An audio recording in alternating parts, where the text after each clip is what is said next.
व्यास media network. आज हमारे साथ पॉडकास्ट में है एस्ट्रो गुरु पंकज शर्मा।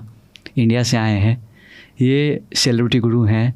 हाथ भी देखते हैं, फेस भी देखते हैं, कुंडली भी देखते हैं और जेमस्टोन्स का भी अच्छा ज्ञाता है। तंत्र मंत्र सारा कुछ है इनके पास। तो गुरु जी, मुझे कुछ ऐसा स्पेसिफिक आप शुरुआत कीजिए जहाँ से हमें लगे कि हम हमारे दोस्तों को जी कहीं ना कहीं कल्याण कर सकें। शुरुआत गुरु जी आपका ये कैसे हुआ वो आप बताएं। पहले तो मैं आपका बहुत बहुत धन्यवाद करना चाहूँगा कि आपने मुझे ये मौका दिया कि मैं आपके पॉडकास्ट के माध्यम से आके मेरी कुछ विचारधारा है या मैं थोड़ा बहुत जो जानकार हूँ वो लोगों तक पहुँचाऊँ। एक जन कल्याण में आपका कहीं ना कहीं ये योगदान हमेशा याद रखा जाएगा।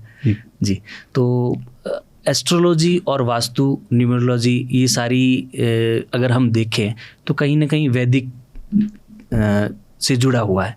वेदों में, अथर्ववेद में इस चीज़ का वर्णन है। तो एस्ट्रोलॉजी आपको हमेशा मतलब आप कंबाइन करेंगे। होता क्या है ना कि कोई आप किसी व्यक्ति, कोई एक जातक सामने आता है, वो कई बार उसकी कुंडली का डेटा गलत होता है। तो उसमें डेटा गलत होता है, उसकी कुंडली गलत बनी हुई, लेकिन उसको पूरे जीवन नहीं पता रहता है।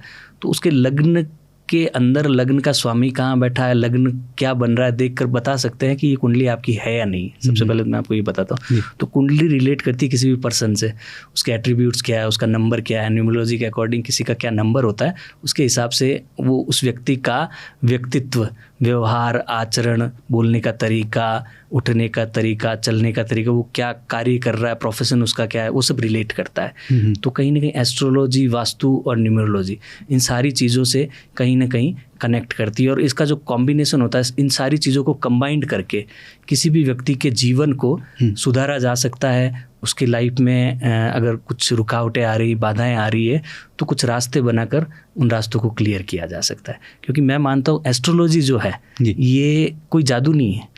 जो एक टैबू बना रखा है, इसको जादू की तरह कि भाग्य बदल जाएगा, वो हो जाएगा। भाग्य तो जो प्रारब्ध ईश्वर ने जो रच रखा है बिल्कुल वही रहेगा। ठीक है ना। ये एस्ट्रोलॉजी क्या करेगा, एक टूल है।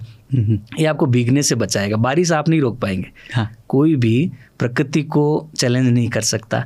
तो बारिश नहीं रोक पाएंगे, लेकिन बारिश आ रही है तो एक छाता देगा आपको कि आप उससे भीगने के लिए बचिए। और वो फोरकास्ट करेगा कि आज बारिश इतने बजे आएगी, तो आप किसी ज़रूरी काम के लिए उस समय घर से नहीं निकले। तो उस तरह की एस्ट्रोलॉजी है। तो जीवन में कुछ बढ़ाएगा, कुछ कम करेगा। आपकी नेगेटिविटी है वो कम करेगा, पॉजिटिविटी को बढ़ाएगा, आपको बताएगा, गाइड करेगा। एक टूल है ये, गाइडिंग टूल है मेरे हिसाब से। तो आपको गाइड करेगा आपको करना क्या है और क्या नहीं करना है, आप किस रास्ते पे चल रहे हैं, वो रास्ता आपके लिए ठीक है या गलत है, वो सारी चीज़ें। तो यही एस्ट्रोलॉजी और वास्तु से। तो अब गुरु, जैसे आप बाय प्रोफेशन लॉयर थे जी, आप लॉयर से शुरुआत की और लॉयर से इधर आपका कैसे इंटरेस्ट हो गया? एक्चुअल में मैं मानता हूँ कि मैं डेस्टिनी में बहुत ज़्यादा बिलीव करता हूँ। बिल्कुल कि डेस्टिनी आपको जहाँ ले जाएगी वहाँ आपको पहुँचना पड़ेगा। क्योंकि मेरी आवश्यकता शायद उस जहाँ मैं प्रैक्टिस करता था, या जैसे मैं बैंकिंग और इंश्योरेंस कंपनीज का पैनल लॉयर था, तो मेरा काम ही रहता था बैंक्स जो मॉर्गेज लोन प्रॉपर्टी पे करते थे उनका टाइटल सर्च करना, और वो काम था। तो मुझे लगता था वहाँ जो मेरी आवश्यकता थी उससे ज़्यादा उन लोगों के हैं जिनके जीवन में मैं कुछ सकारात्मक परिणाम ला सकूँ। तो वो मेरा प्रारब्ध, जो मेरी डेस्टिनी इनकारनेशन के थ्रू, मैं उसमें भी विश्वास रखता हूँ कि आपका पास्ट लाइफ में पीछे कहीं कुछ छूट गया था, तो वो इस जन्म में किसी न किसी रूप में आपको फिर से मिलता है। ठीक है। तो मेरा पास्ट लाइफ में कहीं ना कहीं एस्ट्रोलॉजी और वास्तु से कुछ जुड़ाव था, मैं कर नहीं पाया या मुझे उतना समय नहीं दिया ईश्वर ने।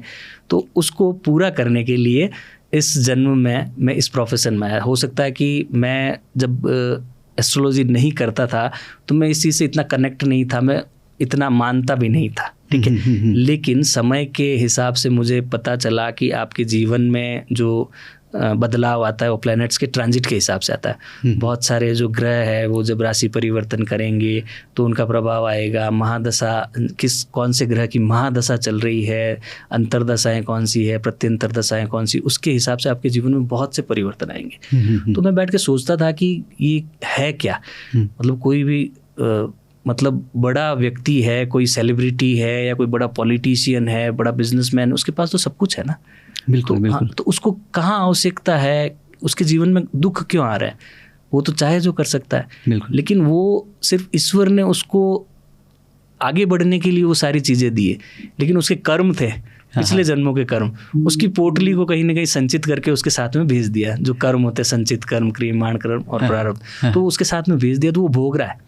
वो अलग अलग रूप में, कोई बीमार हो रहा है तो शरीर से कोई स्वस्थ नहीं, कोई और तकलीफ, किसी को रिश्तों में प्रॉब्लम आ रही है, तो सब कुछ होते हुए इंसान परेशान है। तो उस ईश्वर ने आपको जो पिछले जन्मों के जो कर्म थे वो देकर भेजा है, और इस जन्म में आप उनको भोग रहे हैं। तो उनको भोगने के लिए आपके जीवन में जब आप कर्म फल भोगते हैं तो कोई आपका प्रारब्ध बदलेगा नहीं, लेकिन आप किसी अच्छे गुरु के पास जाएंगे, किसी एस्ट्रोलॉजर के पास जाएंगे, किसी वास्तुशास्त्री के पास जाएंगे, तो वो आपको एटलीस्ट इतना बताएगा कि आपके कुंडली के इस प्लैनेट की प्लेसमेंट ये है, ये इस जगह पे बैठा है, उसके पॉजिटिव रिजल्ट्स आपको नहीं मिल रहे हैं, आपको लेने चाहिए। आपके जो 6, 8, 12 कुंडली के जो भाव है उसमें नकारात्मक प्रभाव मिल रहा है किसी प्लैनेट्स का, तो उनको आप उनकी रेमेडीज़ करके, जैसे रेमेडीज़ में बीज मंत्र का जाप किया या उस ग्रह से संबंधित दान किया, तो ये साइंटिफिक है सारा सब कुछ। ये अगर आप करोगे तो कहीं ना कहीं उस प्लैनेट से रिलेटेड एट्रीब्यूट्स आपको मिलेंगे। तो वो करके आप अपने जीवन में बदलाव ला सकते हैं। जैसे वास्तु हो गया, वास्तु में कुछ चेंजेस करके आप अपनी लाइफ को पॉजिटिविटी में क्रिएट कर सकते हैं। जी, जी, ये सारा सब कुछ है। गुरुजी, मैंने आपको देखा कि आप काफ़ी सेलिब्रिटीज़ के भी कुंडली देखे हैं जी। तो जैसे आपने अभी सेलिब्रिटीज़ का नाम लिया जी, और हम जो देखते हैं कि अरे इनके पास तो सब कुछ है जी, है ना, जी, नाम पैसा शोहरत, तो वो जहाँ जाते हैं वहाँ लाइन लग जाती है फैंस वगैरह की। बिल्कुल। और उनको भी तकलीफें आती हैं, ये सुनने में थोड़ा सा अटपटा लगता है एक्चुअल में। उनके पास तो मेरे हिसाब से ज़्यादा तकलीफ़ें हैं। अच्छा मैं एक चीज़ मानता हूँ कि आप जितना कुछ करेंगे ना, ईश्वर ने आपको जितना कुछ दिया है या जितना बड़ा काम दिया, जितनी बड़ी जिम्मेदारी दी है, उसके लिए जब आप वो करने लगेंगे तो उसके साथ में बहुत सारा तनाव आएगा। ठीक है, बहुत सारा स्ट्रेस आएगा, बहुत सारी प्रॉब्लम्स आएगी, आपको उतने लोगों से मिलना होगा, उतने लोग आपके साथ में उतनी समस्याएं क्रिएट करेंगे, तो बहुत कुछ होगा। तो सेलिब्रिटीज़ जो है, आप जिनको पर्दों पे देखेंगे, आप जिनको प्रोग्राम्स में देख रहे हैं, इवेंट्स में देख रहे हैं, उनकी जो लाइफस्टाइल देख रहे हैं, तो उससे हर कोई आज के टाइम में बहुत प्रभावित होता है कि नहीं, ये क्या ज़िंदगी है, वो इंसान क्या ज़िंदगी जी रहा है। लेकिन आपने देखा जो मोर होता है वो इतना सुंदर होता है, उसके पाँव बहुत कम लोग देख पाते हैं। तो उसके पाँव जो है, वो यही बात है कि सेलिब्रिटीज़ की लाइफस्टाइल लोग देखते हैं, लेकिन अंदर से उनका जो खालीपन है वो कोई नहीं देखता। कई बार ऐसा होता है कि उनको सोने के लिए बहुत ज़्यादा प्रयास करना पड़ता है, नींद लेने के लिए। ठीक है, क्योंकि ये जो लाइन है इसमें राहु और शुक्र की युति बनती है। तो राहु जो है वो इल्यूजन है, भ्रम है। राहु जो है वो नींद से कहीं ना कहीं अपन रिलेट करते हैं उससे। तो राहु आपको उस दुनिया में ले जाएगा, आपको जो कल्पनाएं दिखाएगा या आपको उस ऊंचाई तक ले जाएगा। राहु की जो सक्सेस होती है ओवरनाइट सक्सेस होती है, कई बार आप देखेंगे अचानक से, तो वो सेलिब्रिटी बनाता है राहु। ठीक है, तो वो साथ में वैसी चीज़ें दे देगा कि राहु का व्यक्तित्व उस व्यक्ति में आ जाएगा, और रात्रि में जो रहता है ना, रात का जो समय रहेगा उसका, उस व्यक्ति का रात का समय रहेगा, वो ठीक से ना सो पाएगा, ना तनाव उसमें सहन करने के लिए हो सकता है दूसरे रास्ते भी अपनाने पड़े। तो मैं ऐसा मानता हूँ, चाहे कैसा ही कोई व्यक्ति है, उसने जीवन में बहुत कुछ हासिल करिए, बहुत अच्छे पद पे है, सारा सब कुछ है, लेकिन कर्मफल तो उसे भी भोगना पड़ेगा। तो सुख दुख जीवन के दो पहलू है, वो उसके साथ में भी आएंगे। रिश्तों को लेकर तनाव उसको भी रहेगा, वहाँ उनको रिलेशनशिप में उसको प्रॉब्लम्स आएगी, अगर उसके प्लैनेट वैसे हैं, सप्तम भाव जो कुंडली का होता है। तो ये सारी चीज़ें हैं, तो भोगना सबको है, चाहे आप कितने बड़े सेलिब्रिटी है, ज़मीन पे आप साइकिल से चल रहे हैं तो भी आपको, मतलब मैं मानता हूँ कि जो साइकिल से ज़मीन पे चल रहा है और जो हवाई जहाज़ में चार्टर्ड प्लेन से उड़ रहा है, दोनों के जीवन में समस्या है। बिल्कुल समस्या है जी। अब जैसे आपने रात्रि की बात कही, तो मैं काफ़ी सेलिब्रिटीज़ की मैंने वो पर्सनल लाइफ भी पढ़ी है जी। उसमें मैंने कॉमन एक चीज़ देखी है कि आपने जो बोला रात को उनको नींद नहीं आती है जी। मैंने देखा रात को नींद नहीं आती है, सोने के प्रयास करते हैं, सो नहीं पाते हैं खुद। बहुत लोग आपको नींद की दवाइयाँ वगैरह भी लेते हैं या अल्कोहल में भी रहते हैं वो लोग जी। ये किस ग्रह के कारण है जो इनको ये होता है? और मोस्टली मैंने देखा सेलिब्रिटीज़ में बहुत ज़्यादा है जी। तो ये किन ग्रहों के कारण है? एक्चुअली ये राहु के कारण होता है। राहु एक ऐसा ग्रह है जो आपको नशे की तरफ ले जाएगा, जो आपको भ्रम देगा। तो जैसे कोई बड़ा सेलिब्रिटी है तो उसकी लाइफ में क्या होगा ना कि जब काम होगा बहुत सारा तब वो करेगा, लेकिन एक देखो समय बदलता है, सबका बदलता है। प्लैनेट्स जब ट्रांजिट होते हैं तो कई लोगों के जीवन में परिवर्तन आता है। तो जब वो समय बदलता है, कई बार उनके पास जब काम नहीं होता है तो उनको एक चिंता होती है भविष्य को लेकर कि मैं जो मेरा स्टारडम है इसको मैं बरकरार रख पाऊंगा या नहीं रख पाऊंगा। मुझे जिस तरह से मैंने अपनी ज़िंदगी जी, अपनी लाइफस्टाइल में मैंने जिस तरह से मैं जिया हूँ, क्या इसको मैं आगे बरकरार रख पाऊंगा या नहीं रख पाऊंगा। तो उन सारी प्रॉब्लम्स के कारण उसके प्रभाव जो है वो राहु के रूप में कहीं ना कहीं सामने आते हैं। वो इंसान नशे की तरफ जाता है, वो इंसान नींद की गोलियां लेगा, वो इंसान उन रास्तों पे जाएगा जहाँ उसको नहीं जाना, क्योंकि उसको इस दुनिया से एक अलग दुनिया में जाना है कुछ समय के लिए। उसके दिमाग को उसको शांत करने के लिए कि ये जो उसकी लाइफ में चल रहा है वहाँ से कुछ टाइम के लिए शिफ्ट वो करे, तो वो नशे में जाके ही उसको शिफ्ट कर पाएगा। तो वो राहु का प्रभाव सबसे ज़्यादा देखने को मिलेगा। ऐसे कोई सेलिब्रिटी जिन्होंने टाइमली जो है रेमेडी कर लिया हो, और ऐसे कोई सेलिब्रिटी जो कर नहीं पाए और इसी प्रभाव में रहे हो? एक्चुअल मैं नाम नहीं ले सकता, नहीं बिल्कुल, हाँ। नाम नहीं ले सकता, लेकिन एक बहुत बड़े सेलिब्रिटी हैं तो उनका मतलब अभी का जो कुछ समय पहले जो समय चला था उसमें उनका क्या है कि बृहस्पति कहीं ना कहीं उनको, बृहस्पति और बुध दोनों 2 प्लैनेट्स का उनको प्रॉब्लम था। तो मैंने क्या किया कि उनको एक रेमेडी बताया। मैंने कहा आपका बृहस्पति ठीक करने के लिए आप क्या करें कि एक जो आप जो रोज़ पानी पीते हैं किसी भी ग्लास में, तो उसके अंदर सोने का कुछ टुकड़ा या सोने का कोई अंगूठी या कुछ भी डालें लगातार। एक तो आप वो पानी पिए कुछ दिन, और दूसरा उनका था एक तो बृहस्पति के साथ एक बुध का मरकरी। तो बुध के लिए मैंने बोला कि आप एक काम करें, ग्रीन कलर का कोई भी रुमाल आप अपने साथ उसमें कैरी करें, रोज़ रखें। तो उन्होंने लगातार 3 महीने तक किया, तो उनको शायद वो होपलेस हो चुके थे, उम्मीद नहीं थी, ठीक है ना। लेकिन 3 महीने किया और 3 महीने के बाद में करीब 3 महीने और 10 दिन कुछ ऐसा समय हुआ, उनका मेरे पास में कॉल आता है कि आपने जो बताया मैंने किया, और उसको करने के बाद मुझे बहुत ज़्यादा पॉजिटिव रिजल्ट्स मिले। मुझे एक ऐसा प्रोजेक्ट मिला कि लेकिन अभी मैं बता नहीं सकता, ठीक है ना, क्योंकि मैं उसको थोड़ा वो मीडिया के हिसाब से बता नहीं सकता। बाकी मैंने जितना सोचा था उससे अच्छे प्रोजेक्ट पे मैं काम करूँगा। तो वो मेरे लिए कहीं ना कहीं मुझे लगता है कि उस चीज़ से, उस छोटी सी रेमेडी से उनकी लाइफ में सकारात्मक बदलाव आया। तो ये है जी बिल्कुल। अब गुरु जी, जैसे मैंने देखा काफ़ी सेलिब्रिटीज़ को आपको जेमस्टोन भी पहनते हुए देखा मैंने। कोई कुछ जैसे सलमान खान की बात करें तो वो हाथ में चांदी में एक आपको जो है फिरोजा पहनते हैं, टर्किश पहनते हैं। अमिताभ बच्चन है, उन्होंने नीलम पहना है, अमिताभ बच्चन ने नीलम पहना हुआ है। तो ये क्या राशि के हिसाब से होता है या क्या, कैसे, या सब लोग पहन सकते हैं या नहीं पहन सकते हैं, क्या है इसका? एक्चुअल में क्या होता है ना कि जो जेमस्टोन्स है वो हर कोई व्यक्ति ऐसे कोई जेमस्टोन नहीं पहन सकता है, तो उसको पहनना भी नहीं चाहिए। जो बहुत से एस्ट्रोलॉजर्स जो पहना देते हैं, कई बार क्या होता है ना, कोई प्लेनेट अच्छा नहीं है कुंडली में, जैसे 6, 8, 12 भाव कुंडली में 3 भाव अच्छे नहीं माने जाते, उसमें कोई प्लेनेट बैठा है, उसके नकारात्मक परिणाम मिल रहे हैं, तो एस्ट्रोलॉजर्स उससे रिलेटेड जेमस्टोन पहना देते हैं। तो होता ही है कि वो तो पहले ही गलत जगह पे बैठा था, ठीक है, तो आपने उसके प्रभाव को तो और बढ़ा दिया और गलत। हाँ, तो आपको देखना चाहिए कम से कम कि प्लैनेट कहाँ प्लेस्ड है, कौन सी दृष्टियाँ पड़ रही है, डिग्री वाइज क्या इफेक्ट है, कौन से ग्रह से दृष्ट है, और वो किस किस को भाव को देख रहा है। एक तो ये चीज़ हुई। फिर जो जेमस्टोन है, आप कोई भी जेमस्टोन धारण करते हैं तो कुंडली के हिसाब से सबसे पहले तो देखिए कि आपका लग्नेश कहाँ है, जो आपके लग्न स्थान का स्वामी है वो कहाँ बैठा है, उसको आपको बलि करना हो सके। वो डिग्री वाइज अगर कहीं कम बैठा है तो सबसे पहले आप उसका प्रभाव लें, ठीक है। आपको लगता है कि उसका प्रभाव आप नहीं ले सकते तो उससे रिलेटेड दूसरी रेमेडीज आप करें, जैसे दान हुआ, बीज मंत्रों का जाप हुआ। तो एक तो ये हुआ। अब दूसरा देखिए कि आपके धन के भाव का स्वामी कहाँ है, तो आप उसको भी एक्टिवेट करने के लिए उससे रिलेटेड जेमस्टोन पहन सकते हैं। आपके 10th भाव कर्म क्षेत्र जिसको बोल रहे हैं, प्रोफेशनली जो आपको लाइफ में ग्रोथ देता है और जो सीधा आपके भूमि वाहन और सुख सुविधा के भाव को देखता है, तो उसको भी आप बहुत अच्छा करने के लिए उससे रिलेटेड जेमस्टोन पहन सकते हैं। तो एक कोई भी व्यक्ति है, उसकी एक तो जो राशि है, उस राशि में सबसे पहले देखना है कि कौन कौन से रत्न धारण कर सकता है। फिर उसके कुंडली के भाव देखे जाएंगे कि प्लेनेट कहाँ प्लेस्ड है, वो कौन कौन से रत्न धारण कर सकता है। फिर तीसरी चीज़ ये देखी जाएगी कि उसके जो लग्न का स्वामी है, जो लग्ने से लग्नाधिपति है, उससे जो उसको जेमस्टोन पहनाया जा रहा है, उस प्लेनेट से उसकी कैसी मित्रता है या शत्रुता है, वो सारी चीज़ें देख के कहाँ किस डिग्री पे बैठा है, फिर कोई रत्न धारण किया जाए। बाकी वो आपके जीवन में नुकसान लेकर आएगा, परेशानियां लेकर आएगा। जैसे एक उदाहरण के तौर पे देखा जाए कि अगर मंगल आपका कहीं पीड़ित है, अष्टम भाव में है, ठीक है, या छठे भाव में है, तो आपने किसी ने आपको मतलब उससे रिलेटेड जो मूंगा होता है, रेड कोरल, वो पहना दिया, तो अब होगा क्या ना कि वो तो वैसे ही अष्टम भाव में, छठे भाव में है, तो रक्त से संबंधित कुछ ना कुछ आपको विकार देगा, ठीक है, और उसके प्रभाव को आपने और बढ़ा लिया, तो आपको अगर डायबिटीज नहीं होनी है तो भी हो जाएगी, ठीक है, अगर नहीं होना है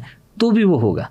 तो ये सारी चीज़ें, अब जैसे बड़े सेलिब्रिटीज जो, जैसे आपने पहले पूछा कि जेमस्टोन पहनते हैं तो उससे क्या होता है, तो रत्न जो है ये साइंटिफिक है जी, मतलब ये कोई जादू नहीं है। कोई कहता है ना कि अमिताभ बच्चन जी ने जब नीलम धारण किया तो उसके बाद में उनकी जीवन बदल गया पूरा, ठीक है, ऐसा कुछ नहीं है, वो कोई चमत्कार नहीं हुआ। जब आप नीलम पहनेंगे, नीलम क्या होता है कि शनि का रत्न होता है, शनि देव जो है कर्म फल दाता है, ठीक है, आपको सैटर्न क्या करेगा कि मेहनत करवाएगा, आपको दौड़ाएगा, ठीक है, और आप अगर लगातार मेहनत करने लग जाएंगे, आप दौड़ने लग जाएंगे, आपके पास समय ही नहीं रहेगा। अगर आप इतना काम करने लग जाएंगे तो आपकी लाइफ में तो सक्सेस आनी है, बिल्कुल, फिर तो बाई प्रोडक्ट है पैसा, तो वो तो आएगा, बिल्कुल बिल्कुल। तो बस यही है। तो जिन लोगों ने जैसे बोलते हैं ना, जैसे अमित शाह जी ने बोलते हैं कि पन्ना पहन रखा है, ठीक है, तो अब पन्ना है तो ऐसा तो नहीं कि पन्ना पहनने से वो उस व्यक्ति का अचानक से ऐसा होगा कि एक दिन में ही कुछ राजयोग हो जाएगा, उसका प्रभाव आ जाएगा, बिल्कुल। उस व्यक्ति ने संघर्ष किया, कहाँ तक पहुँचा वो, तो ऐसा है, कोई भी जेमस्टोन आप पहनेंगे तो उस प्लैनेट्स के एट्रीब्यूट्स बढ़ा देगा, ठीक है। पन्ना आप पहनोगे तो बुध का रत्न है, तो आपके सोचने का सामर्थ्य बढ़ाएगा, आपका मेंटली जो आप कई बार कंफ्यूजन रहता है तो वो क्लियर करेगा, आपका ब्रेन अगर फॉगी रहता है, आप सोच नहीं पाते, डिसीजंस नहीं ले पाते, तो उसको क्लियर करेगा जी। तो ये सारे आप अलग अलग जेमस्टोन के अलग अलग एट्रीब्यूट्स। यदि आप येलो सफ़ायर पहनते हैं, पुखराज पहनते हैं, तो जुपिटर जिसका कारक है वो आपको नियम और उससे रखेगा और आपको लाइफ में ग्रोथ देगा, मनी, अबंडेंस, सक्सेस। वो बृहस्पति आपको ज्ञान देगा जी। तो वो सारी चीज़ें आप उन प्लैनेट से रिलेटेड एट्रीब्यूट्स, और वो कैसे आएंगे वो भी मैं बताता हूँ। कई बार ऐसा होता है ना कि जेमस्टोन किसी ने पहन लिया, ठीक है, तो जेमस्टोन पहनने से ऐसा कुछ परिवर्तन नहीं होगा। आप जो जेमस्टोन पहनेंगे, जैसे मेरा ये आप देखेंगे कि इसमें अगर मैं ये यहाँ पर सूर्य पर्वत है, मैं अगर यहाँ रूबी पहनता हूँ, ठीक है, इसमें मैं रूबी पहनूंगा, तो मेरे सूर्य पर्वत की जो अंगुली है, इसमें रूबी धारण करने से सूर्य की जो रश्मियाँ जब उस पर पड़ेगी, ठीक है, तो जो उसके एट्रीब्यूट्स है रूबी के जी, तो वो मेरी बॉडी में आने लगेंगे। तो जब वो आएंगे, रूबी में जैसे ही पहनूंगा तो मेरी लाइफ में पॉजिटिविटी आएगी। सूर्य जो है सकारात्मकता का कारक है जी। मान, सम्मान, प्रतिष्ठा, यश, कीर्ति, अच्छा स्वास्थ्य, वो सारे सूर्य से आते हैं। सरकार से संबंधित काम वो सारे सूर्य से होते हैं। तो मैं जब वो पहनूंगा तो उसके एट्रीब्यूट्स मेरी बॉडी में आएंगे। जैसे जैसे सूर्य की किरणें उस पर जाएगी, वो मेरी बॉडी में आएगा और मुझे वैसी ही मेरे को फीलिंग आएगी। मैं उतना पॉजिटिव रहूँगा तो मैं, हो सकता है कि अभी मेरा किसी काम करने का मन नहीं कर रहा है, मैं रूबी पहनूंगा तो मैं काम करने लगूंगा। मेरी लाइफ में पॉजिटिविटी आएगी, मेरी माइंड में क्लैरिटी आएगी, मैं बहुत चीज़ों में पॉजिटिव हो जाऊंगा। हो सकता है कि मैं उससे पहले बहुत सी चीज़ों में बिना देखे उसी चीज़ के लिए मैं अपने माइंड में एक नेगेटिविटी क्रिएट कर लेता कि नहीं ये ऐसा नहीं है, या मैं एक हो सकता है कि मैं प्रोक्रेस्टिनेशन में रहता, नहीं हो पाएगा। लेकिन वो पहनने के बाद मेरे अंदर अपने आप मुझे लगेगा कि नहीं करना है और होगा और सारा सब कुछ होगा, तो वो उसका प्रभाव रहता है। बस यही है। अब स्टोन्स में से गुरुजी, अब जैसे 4 उंगलियां जी, तो ये 4-5 उंगलियां अलग अलग ग्रह को दर्शाती है। बिल्कुल बिल्कुल। एक बार आप बता दें कौन सी उंगलियां कौन सी ग्रह के लिए? बिल्कुल। जैसे आप सबसे पहले देखेंगे इंडेक्स फिंगर है, देखिए ये जुपिटर के लिए होता है, नीचे गुरु पर्वत है, तो आप इसमें येलो सफायर पहन सकते हैं। पुखराज अगर आपको धारण करना है तो आप इसमें कर सकते हैं। फिर हम आगे देखेंगे तो जो मिडिल फिंगर है, ये सैटर्न से रिलेट करता है, राहु से रिलेट करता है और केतु से रिलेट करता है। शनि राहु केतु उनसे रिलेटेड अगर आपको जेमस्टोन पहनना है, अगर आपको नीलम पहनना है, अगर आपको कैटसाई पहनना है, अगर आपको गोमेद पहनना है राहु के लिए, हेजोनाइट, तो आप इनमें धारण कर सकते हैं। और अलग अलग जो अंगुली रहेगी, अलग अलग ग्रह का जिसमें प्रभाव रहेगा, उसके साथ में जो रत्न धारण करेंगे उसका धातु भी अलग होगा। ठीक है ना। कई बार ऐसा होता है कि सारे जेमस्टोन चांदी में पहन लिए, ये सारे जेमस्टोन सोने में पहन लिए, वो भी गलत होता है। ठीक है, वो भी आप गलती करते हैं। आपको अगर आप इंडेक्स फिंगर में येलो सफायर पहनेंगे तो आपको गोल्ड या पंचधातु में पहनना पड़ेगा। आप अगर नीलम पहनेंगे ब्लू सफायर, आप गोमेद पहनेंगे हेजोनाइट, आप कैटसाई पहनेंगे लहसुनिया, तो आपको चांदी में पहनना होगा मिडिल फिंगर में। इसके बाद आपको शुक्र से जितने भी संबंधित रत्न आप धारण करते हैं, जैसे आप डायमंड पहनते हैं, हीरा, और आप अगर ओपल पहनते हैं, आप जरकन पहनते हैं, फिरोजा पहनते हैं, वो सारे आपको शुक्र का प्रभाव लेने के लिए इसमें धारण करना है। आप रूबी पहनते हैं तो इसमें धारण करना पड़ेगा क्योंकि सूर्य पर्वत है यहाँ। तो उसके लिए आप रूबी के लिए उसको गोल्ड में या पंचधातु में पहनेंगे, उसको सिल्वर में नहीं पहनेंगे। चांदी में अगर आप रूबी पहनेंगे तो आप चंद्रमा और सूर्य का ग्रहण बना देंगे, ठीक है, तो कहीं ना कहीं वो अच्छा नहीं है। बिल्कुल। तो ये है चंद्रमा के लिए। और जो एमरल्ड होता है पन्ना, उसके लिए आप इसमें लिटिल फिंगर में उसको धारण कर सकते हैं। तो अलग अलग प्लैनेट्स के लिए अलग अलग हाथों में अंगुलियां हैं, उनको धारण किया जाता है। तो जेमस्टोन आप इस तरह से भी कर सकते हैं या पेंडेंट के फॉर्म में भी आप उसको पहन सकते हैं। मतलब अगर किसी को हाथ में नहीं पहनना हो या हाथ में पहनने में दिक्कत हो तो पेंडेंट, जैसे आपने देखा होगा कि सलमान खान ने फिरोजा पहना है, तो उन्होंने ब्रेसलेट में पहना है, तो वो भी आप पहन सकते हैं। फिरोजा जो होता है, कई बार ऐसा है कि फिरोजा वैसे कोई भी लग्न, कोई भी राशि वाले पहन सकते हैं। अच्छा, ये कॉमन हो गया कि कोई पहन सकते हैं, क्योंकि ये सेमी प्रेशियस स्टोन कैटेगरी में, मतलब प्रेशियस स्टोन जो होते हैं, राशि रत्न जो होते हैं, वो आपको आपका लग्न, ग्रहों की स्थिति, सारा सब कुछ देख के आपको पहनना चाहिए। और फिरोजा टर्कोइज जो है, तो आप देखेंगे ये समृद्धि का प्रतीक है। टर्कोइज फिरोजा जो है ना, राजा महाराजा होते थे, उनके जो मुकुट में आभूषण होते थे, मुकुट होते थे, या उनके जो सिंहासन होते थे, उनमें फिरोजा होता था। तो वो प्रॉस्पेरिटी, ग्रोथ देने वाला, या आप कोई भी काम अलग तरीके से अगर करते हैं, आपके अंदर क्रिएटिविटी है, या आप दुनिया से अलग कुछ कर रहे हैं, तो आप फिरोजा पहने। तो वो कई बार वो उसमें फिरोजा कोई भी पहन सकता है, किसी भी फॉर्म में आप पहनो, चाहे किसी भी आभूषण की तरह उसको आप पहन सकते हो। फिरोजा हुआ, अकीक हुआ जिसको एगेट बोलते हैं, ब्लैक अकीक हुआ, रेड अकीक हुआ, वो कोई भी पहन सकते हैं। तो आर्टिस्ट वगैरह, क्रिएटिव लोग वगैरह फिरोजा पहनना चाहिए। मैं ये बोलता हूँ कि उनको तो फिरोजा पहनना चाहिए। जी, क्योंकि वो आपकी क्रिएटिविटी को और अच्छे तरीके से निकाल कर लेगा। मतलब आपकी पर्सनैलिटी के अंदर जो है, कई बार आप जो बाहर नहीं निकाल पाते हैं, जी, इंसान के अंदर होता है ना कि अंदर तो सामर्थ्य बहुत होता है, लेकिन वो बाहर नहीं आ पाता, तो उसको निकालने के लिए आप फिरोजा पहने। तो ये आप करेंगे तो आपकी लाइफ में बहुत सारे आपको पॉजिटिव चेंजेस दिखेंगे। मुझे याद है गुरुजी, एक बार मैंने दुबई में 3-4 स्टोन्स खरीदे थे। जी। अब एक तो जनरल आप जो भी लोग जो खरीदने जाते हैं उनको स्टोन्स का पता ही नहीं होता। बिल्कुल। मैं खरीदने के बाद जब पढ़ा तो पता चला कि 90-95% स्टोन्स आजकल सिंथेटिक होते हैं, सिंथेटिक स्टोन लैब से निकलते हैं। तो अब वो स्टोन को कैसे पता कैसे कि स्टोन ओरिजिनल है या नहीं है? एक्चुअली स्टोन का पता करने के लिए सबसे पहले तो अपन उसका जेमोलॉजी में एक रिपोर्ट बनवाते हैं, ठीक है। सबसे पहले तो उसमें क्या कि कुछ रेज डाल के उसकी देखते हैं कि हार्डनेस क्या है स्टोन की, इंक्लूजन्स क्या क्या है, तो वो सारा देख के एक रिपोर्ट बनता है जेमस्टोन का। वो तो प्रोफेशनल तरीका हो गया पता करने का, ठीक है। दूसरा तरीका ये है कि कोई भी जेमस्टोन है, अगर वो ग्लास होगा, सिंथेटिक स्टोन होगा, तो बहुत क्लियर होगा। नेचुरल स्टोन में हमेशा इंक्लूजन्स रहेंगे। जैसे आप देखो दूध जो होता है, दूध और पानी दोनों का जो फ़र्क होता है, तो जैसा दूध होता है ना, वैसा आपको नेचुरल स्टोन मिलेगा। और जो पानी जैसा होगा वो आपको बिल्कुल सिंथेटिक स्टोन हो सकता है या ग्लास ज़्यादा हो सकता है। हाँ, वो उसको ट्रीटमेंट करके या हीट करके उसको बनाया जाएगा। तो ये थोड़ा सा पहचानने का तरीका होता है।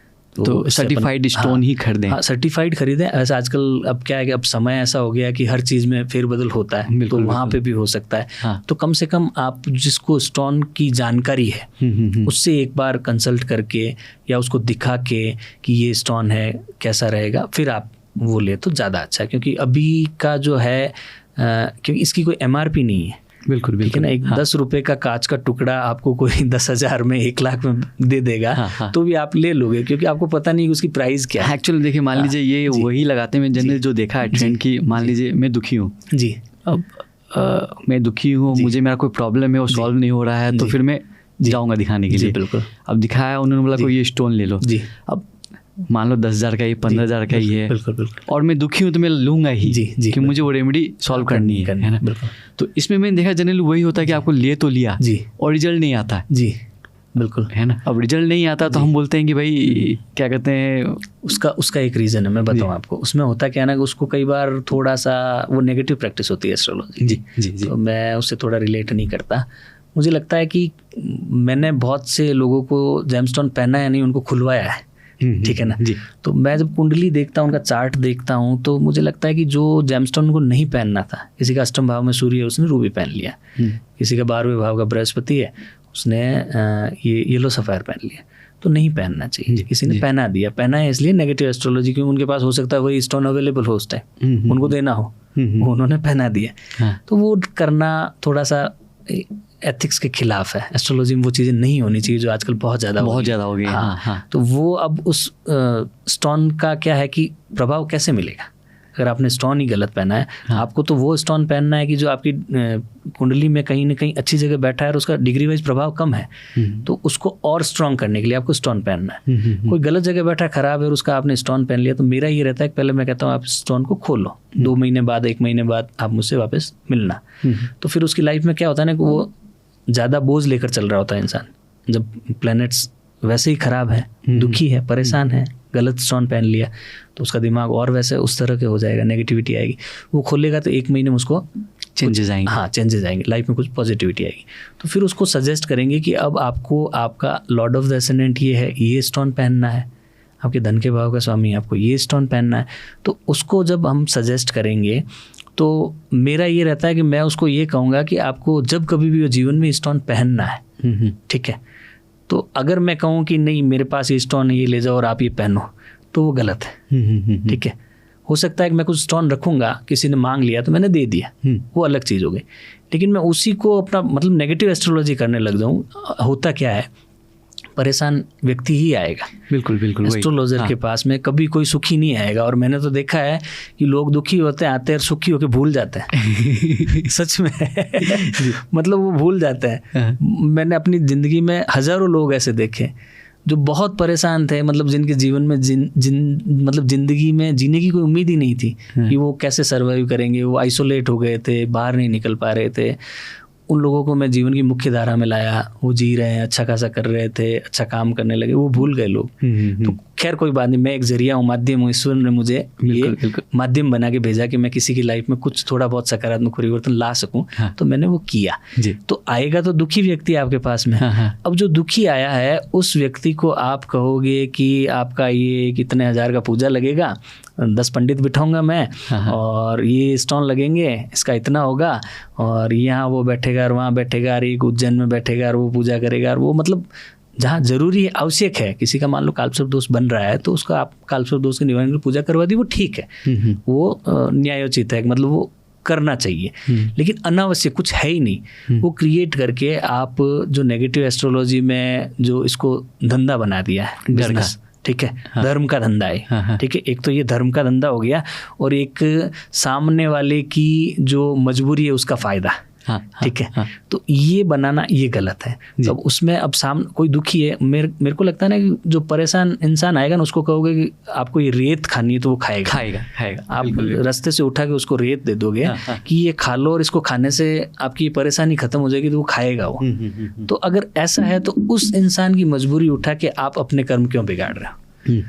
मतलब आप अपनी तरफ से अगर उसके लिए कुछ कर सको, ईश्वर ने आपको इस लायक बनाया है, तो आप वो अच्छा ही से करो ना, सदुपयोग करो। नेगेटिविटी उसको करने की आवश्यकता नहीं। मेरे साथ ऐसा होता है, बहुत से लोग मेरे पास आते हैं जो कई बार फीस भी पे नहीं करते। जैसे स्टूडेंट्स होते हैं उनसे मैं लेता नहीं हूँ, ठीक है। और जो जीवन में परेशानी से गुजरे, उसके पास आज पैसा ही नहीं, वो कर्जे में डूबा और आपके पास में और कर्जा लेकर आएगा। अगर आप कहोगे कि ये जेमस्टोन पहनना है तो 50,000 1 लाख और कर्ज लेगा। ऐसा एक वाकया हुआ भी। एक कॉल आया मेरे पास में, तो मेरे को बोला कि गुरुजी मेरी ये कुंडली है, आप देख लें, क्योंकि ऑनलाइन मैं करता हूँ। तो ऑनलाइन वो कहीं बाहर से थे, मैंने कहा ठीक है। तो उन्होंने मुझे बोला कि फिर मैंने उनका देखा कुंडली का 6ठा भाव जो थोड़ा पीड़ित था, ऋण रोग शत्रु का भाव है। तो ज्ञात अज्ञात शत्रु ऋण के कारण हो गए और उसका प्रभाव जीवन में आया, तो स्वास्थ्य भी उनका गड़बड़ा गया। तो उनको किसी ने सजेस्ट किया एक येलो सफ़ायर सीलॉन माइंस का 3.5 लाख के आसपास का। तो जो आदमी वैसे ही 20 लाख का उसके ऊपर कर्जा है, वो मेरे को बोल रहे हैं कि गुरुजी मैं 3.5 लाख का उन्होंने दिया, तो मैं 50,000 तो उनको पे कर चुका हूँ और 3 लाख मैं और यार दोस्तों से, मिलने वालों से, रिश्तेदारों से लेके उनको दूंगा। तो मैंने उनको ये बोला कि आप मेरे को दुनिया के सबसे वो कम सोच वाले इंसान लगे। आपके ऊपर कर्जा है, ठीक है, और कर्जा लेकर आप जेमस्टोन ले रहे हो, और वो उससे कोई आपके जीवन में कोई चमत्कार नहीं होगा। आपको कर्म करना चाहिए। आपको अगर जीवन में कुछ करना है हाँ। तो काम करोगे तो पैसा आएगा। बिल्कुल बिल्कुल। स्टोन पहनने से अगर पैसा आता तो मेरे पास में तो खूब सारे पड़े, ठीक है ना। तो मैं सारे लोग स्टोन पहन लेते हैं। हाँ, तो सारे लोग स्टोन पहन लेते हैं। और जो स्टोन के जो होलसेलर्स हैं जिनके पास में पैसा होना चाहिए, जिनके पास में 5-5 10-10 किलो जेम स्टोन रहते हैं, ठीक है, तो वो तो फिर उनके तिजोरियां भरी हुई रहेगी। बिल्कुल बिल्कुल। तो ऐसा कुछ नहीं है। तो मैंने उनको बोला, मैंने कहा आपको अब जो आपने मूर्खता की है कि 50,000 जिसको दिया है वो आप वापस मांगिए, अगर देता है तो ठीक, नहीं तो छोड़िए आप। मैं आपको आपकी जीवन में ये अब आपकी कुंडली से जो परेशानियां हैं इनकी रेमेडीज आपको बताता हूँ, ये आप कीजिए।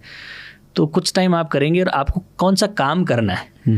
भाई कोई इंसान परेशान है, उसके ऊपर कर्जा है, तो अब कर्जा तो और कर्जे लेकर तो वो उतरना नहीं है। बिल्कुल। मेरे पास अगर मैं किसी का कर्जदार हूँ तो मैं और कर्जे लेकर समय ले सकता हूँ, पैसा नहीं उतार सकता। तो मैंने उनको बोला कि आप जो काम कर रहे हो सबसे पहले तो वो गलत कर रहे हो, आपकी वो लाइन ही नहीं है। तो उनका मैंने वो प्रोफेशन चेंज करवाया, ठीक है। प्रोफेशन चेंज करने के बाद कुछ समय बाद उनकी लाइफ में कुछ पॉजिटिव चेंजेस आए और उनकी लाइफ अभी ईश्वर की कृपा से ठीक चल रही है। उन्होंने बहुत अच्छा किया और जितना कर्जा था उससे ज़्यादा पैसे अब वो दान करते हैं।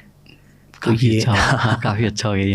हाँ, तो ये बात है। नहीं, इसमें जैसे गुरु जी अभी तो बहुत ज़्यादा ऑनलाइन डिजिटल मीडिया में, मतलब मेरा तो दिन का आधा घंटा तो ये डिजिटल मीडिया देखने में चला था, सोशल मीडिया प्लेटफॉर्म से। हाँ, मैं देखता रहता हूँ। तो उसमें देख रहा हूँ काफ़ी सारी मैनिफेस्टेशन का हो गया, और वो ग्रीन पेन से हाथ में जो होता है ना, वो ग्रीन पेन कुछ से नंबर लिखना, एंजल नंबर लिखो, उसके साथ में कॉनोलेक्सा। हाँ, बिल्कुल बिल्कुल। तो ये सब क्या है कि मैं भी एक बार जब देखा, और मान लो क्या है कि रोज़ हमारा एक मतलब per day is a new day. रोज़ हम कुछ ना कुछ नया बिल्कुल अनुभव करते हैं, एक्सपीरियंस करते हैं, खुशी होते हैं, दुखी होते हैं। जब दुखी होते हैं तो हमको ये जो जितने वीडियोस मिलते हैं ना, जिसमें आपको लगता है अरे ये करने से कहीं कुछ हो जाए, उम्मीद की किरण, है ना। तो क्या है ये सही में काम करता है या बस ये बस आपको व्यूअर्स के लिए, व्यूअर्स बढ़ाने के लिए? एक्चुअल में आपने बहुत अच्छा प्रश्न पूछा। हाँ। मेरे मन में था कि मुझे कहीं ये पूछा जाए और मेरे को ये मंच मिला है बोलने का कि यहाँ से मैं एक ऐसा संदेश पहुँचा सकता हूँ कि बहुत से लोगों तक ये पहुँचेगा। तो सबसे पहले तो आपका धन्यवाद, ठीक है ना। मैं आपको बताना चाहूँगा कि वैदिक जो एस्ट्रोलॉजी है, हाँ, ठीक है, या वास्तु है, उसमें वेदों में उस समय ये सारी चीज़ें थी नहीं। तो सारा जो कुछ उसमें जो रेमेडीज थी वो साइंटिफिक थी। जिस ग्रह से रिलेटेड आप दान करते हैं वो ग्रह आपका अच्छा होता है, ठीक है। तो उसके प्रभाव आपको पॉजिटिविटी में कन्वर्ट होकर मिलते हैं, ठीक है। अब आपके हाथ में हरे पेन से लिखेंगे तो उससे कुछ नहीं आना है, ठीक है। उससे आपका पेन का एक खर्चा, एक हरा पेन आपको और खरीदना पड़ेगा, वो खर्च होगा। आपको पैसे के लिए कर्म करना पड़ेगा, काम करना पड़ेगा, कमाना पड़ेगा। पैसा कमाने के लिए कोई शॉर्टकट नहीं, सबसे पहला तो ये। दूसरा, आप कॉनोलेक्सा का जाप करते हैं, उससे अच्छा आप श्री सूक्तम का जाप करो। हाँ, लक्ष्मी की कृपा होगी, नारायण की कृपा होगी, विष्णु और लक्ष्मी का आपको आशीर्वाद मिलेगा। विष्णु सहस्त्र नाम करो। अगर आप कर्ज में डूबे हो, पैसा नहीं आ रहा, परेशान हो, आपको रास्ता नहीं मिल रहा, तो आप विष्णु सहस्त्र नाम करो और 3 महीने में आप पॉजिटिव रिजल्ट देखो आपकी लाइफ में। आपको कॉनोलेक्सा की आवश्यकता ही नहीं है। आपको कई बार ये होता है ना कि मैनिफेस्टेशन तो होता है, बिल्कुल। मैनिफेस्टेशन जो है वो एक साइंस है, क्योंकि यूनिवर्स जो है ना, हम सब क्या है, पार्टिकल्स हैं उस ब्रह्मांड की। वो उसकी जो डस्ट है उसके हम पार्टिकल्स हैं, तो उसका हमारे से संबंध है। तो यूनिवर्स जो होता है उसकी जो लैंग्वेज है, मुझे लगता है वो वाइब्रेशन है, स्पंदन जिसको बोलते हैं। तो स्पंदन हमारे भीतर अगर हम करें और हम किसी चीज़ के बारे में मैनिफेस्ट करें तो यूनिवर्स उससे कनेक्ट करेगा। जैसे मैंने अपने जीवन में इसको बहुत एक्सपीरियंस किया है, मैनिफेस्टेशन को मैंने बहुत एक्सपीरियंस किया। मैंने जो मैनिफेस्ट किया अपने अंदर वैसी पॉजिटिव वाइब्रेशंस लाकर किया और वो सब कुछ हुआ है। तो वो कहीं ना कहीं हम कहेंगे कि वो होता है, ठीक है। लेकिन ये हाथ पे ये लिखना और वहाँ वो लिखना और ये करना और वो करना और ये जो कई सारे आजकल जो रील्स चल रही है ना, ये तो चलो और थोड़ा ठीक है, मतलब कहने में भी थोड़ा ठीक लगता है, ठीक है ना। अभी जो चल रहा है वो आप इन पे बोल नहीं सकते, वही मतलब आप इस प्लेटफॉर्म पे बोल नहीं सकते। वैसी चीज़ें हैं कि आप मतलब वो जो दही है प्राइवेट पार्ट पे लगाओ, ठीक है। तो मतलब लक्ष्मी आएगी। तो कितनी इलॉजिकल आप बात कर रहे हो, मतलब रिलेट ही नहीं करता। बिल्कुल बिल्कुल। मतलब आपकी पता नहीं बुद्धि का क्या हुआ है, आप किस ओर जा रहे हैं, आप वो मैसेज लोगों को दे रहे हैं, वो अपने जीवन में कर रहे हैं, लोग वो कर रहे हैं, तो कर रहे हैं, हाँ, कोई ना कोई कर रहे हैं, हाँ, वो कर रहे हैं। हाँ। और अब आप क्या दे रहे हो, मतलब दुनिया में आप मतलब आप एक पब्लिक फिगर हो, आप अगर रील्स पे कंटेंट क्रिएट करते हो या आप एस्ट्रोलॉजर या जो कुछ भी आपकी, तो लोग आपको फॉलो करते हैं, आपको मानते हैं, ठीक है। आप जो मैसेज दे रहे हो वो कहीं ना कहीं उनके जीवन को खराब कर रहा है और उनके जो कर्मों का प्रभाव वो आपको भोगना पड़ेगा, ठीक है। ये हुआ। इसके साथ में टॉयलेट में जाके आप कोल्ड ड्रिंक को फ्लश कर दो, ठीक है, आपका राहु केतु ठीक हो जाएगा। हाँ, कोई लॉजिक ही नहीं। टॉयलेट को आप क्लीन रखोगे तो राहु तो वैसे ही ठीक रहेगा, ठीक है ना। आपको रखना है तो वहाँ आप रॉक सॉल्ट रखो, ठीक है। अब उसमें आप कोल्ड ड्रिंक डालोगे तो वो ठीक होगा। तो वो शुक्रवार को आप अपने दोस्तों को मतलब फीमेल फ्रेंड है उनको आप ड्रिंक करवाओ, शराब पिलाओ, तो लक्ष्मी आएगी आपके पास। ये मतलब कोई मतलब ही नहीं, इररिलेवेंसी है, मतलब लॉजिक ही नहीं है इसके पीछे। और ना कहीं ये पुराणों में कहीं लिखा है, ना कहीं ग्रंथों में लिखा है ही नहीं, बिल्कुल ही बेसलेस चीज़ है।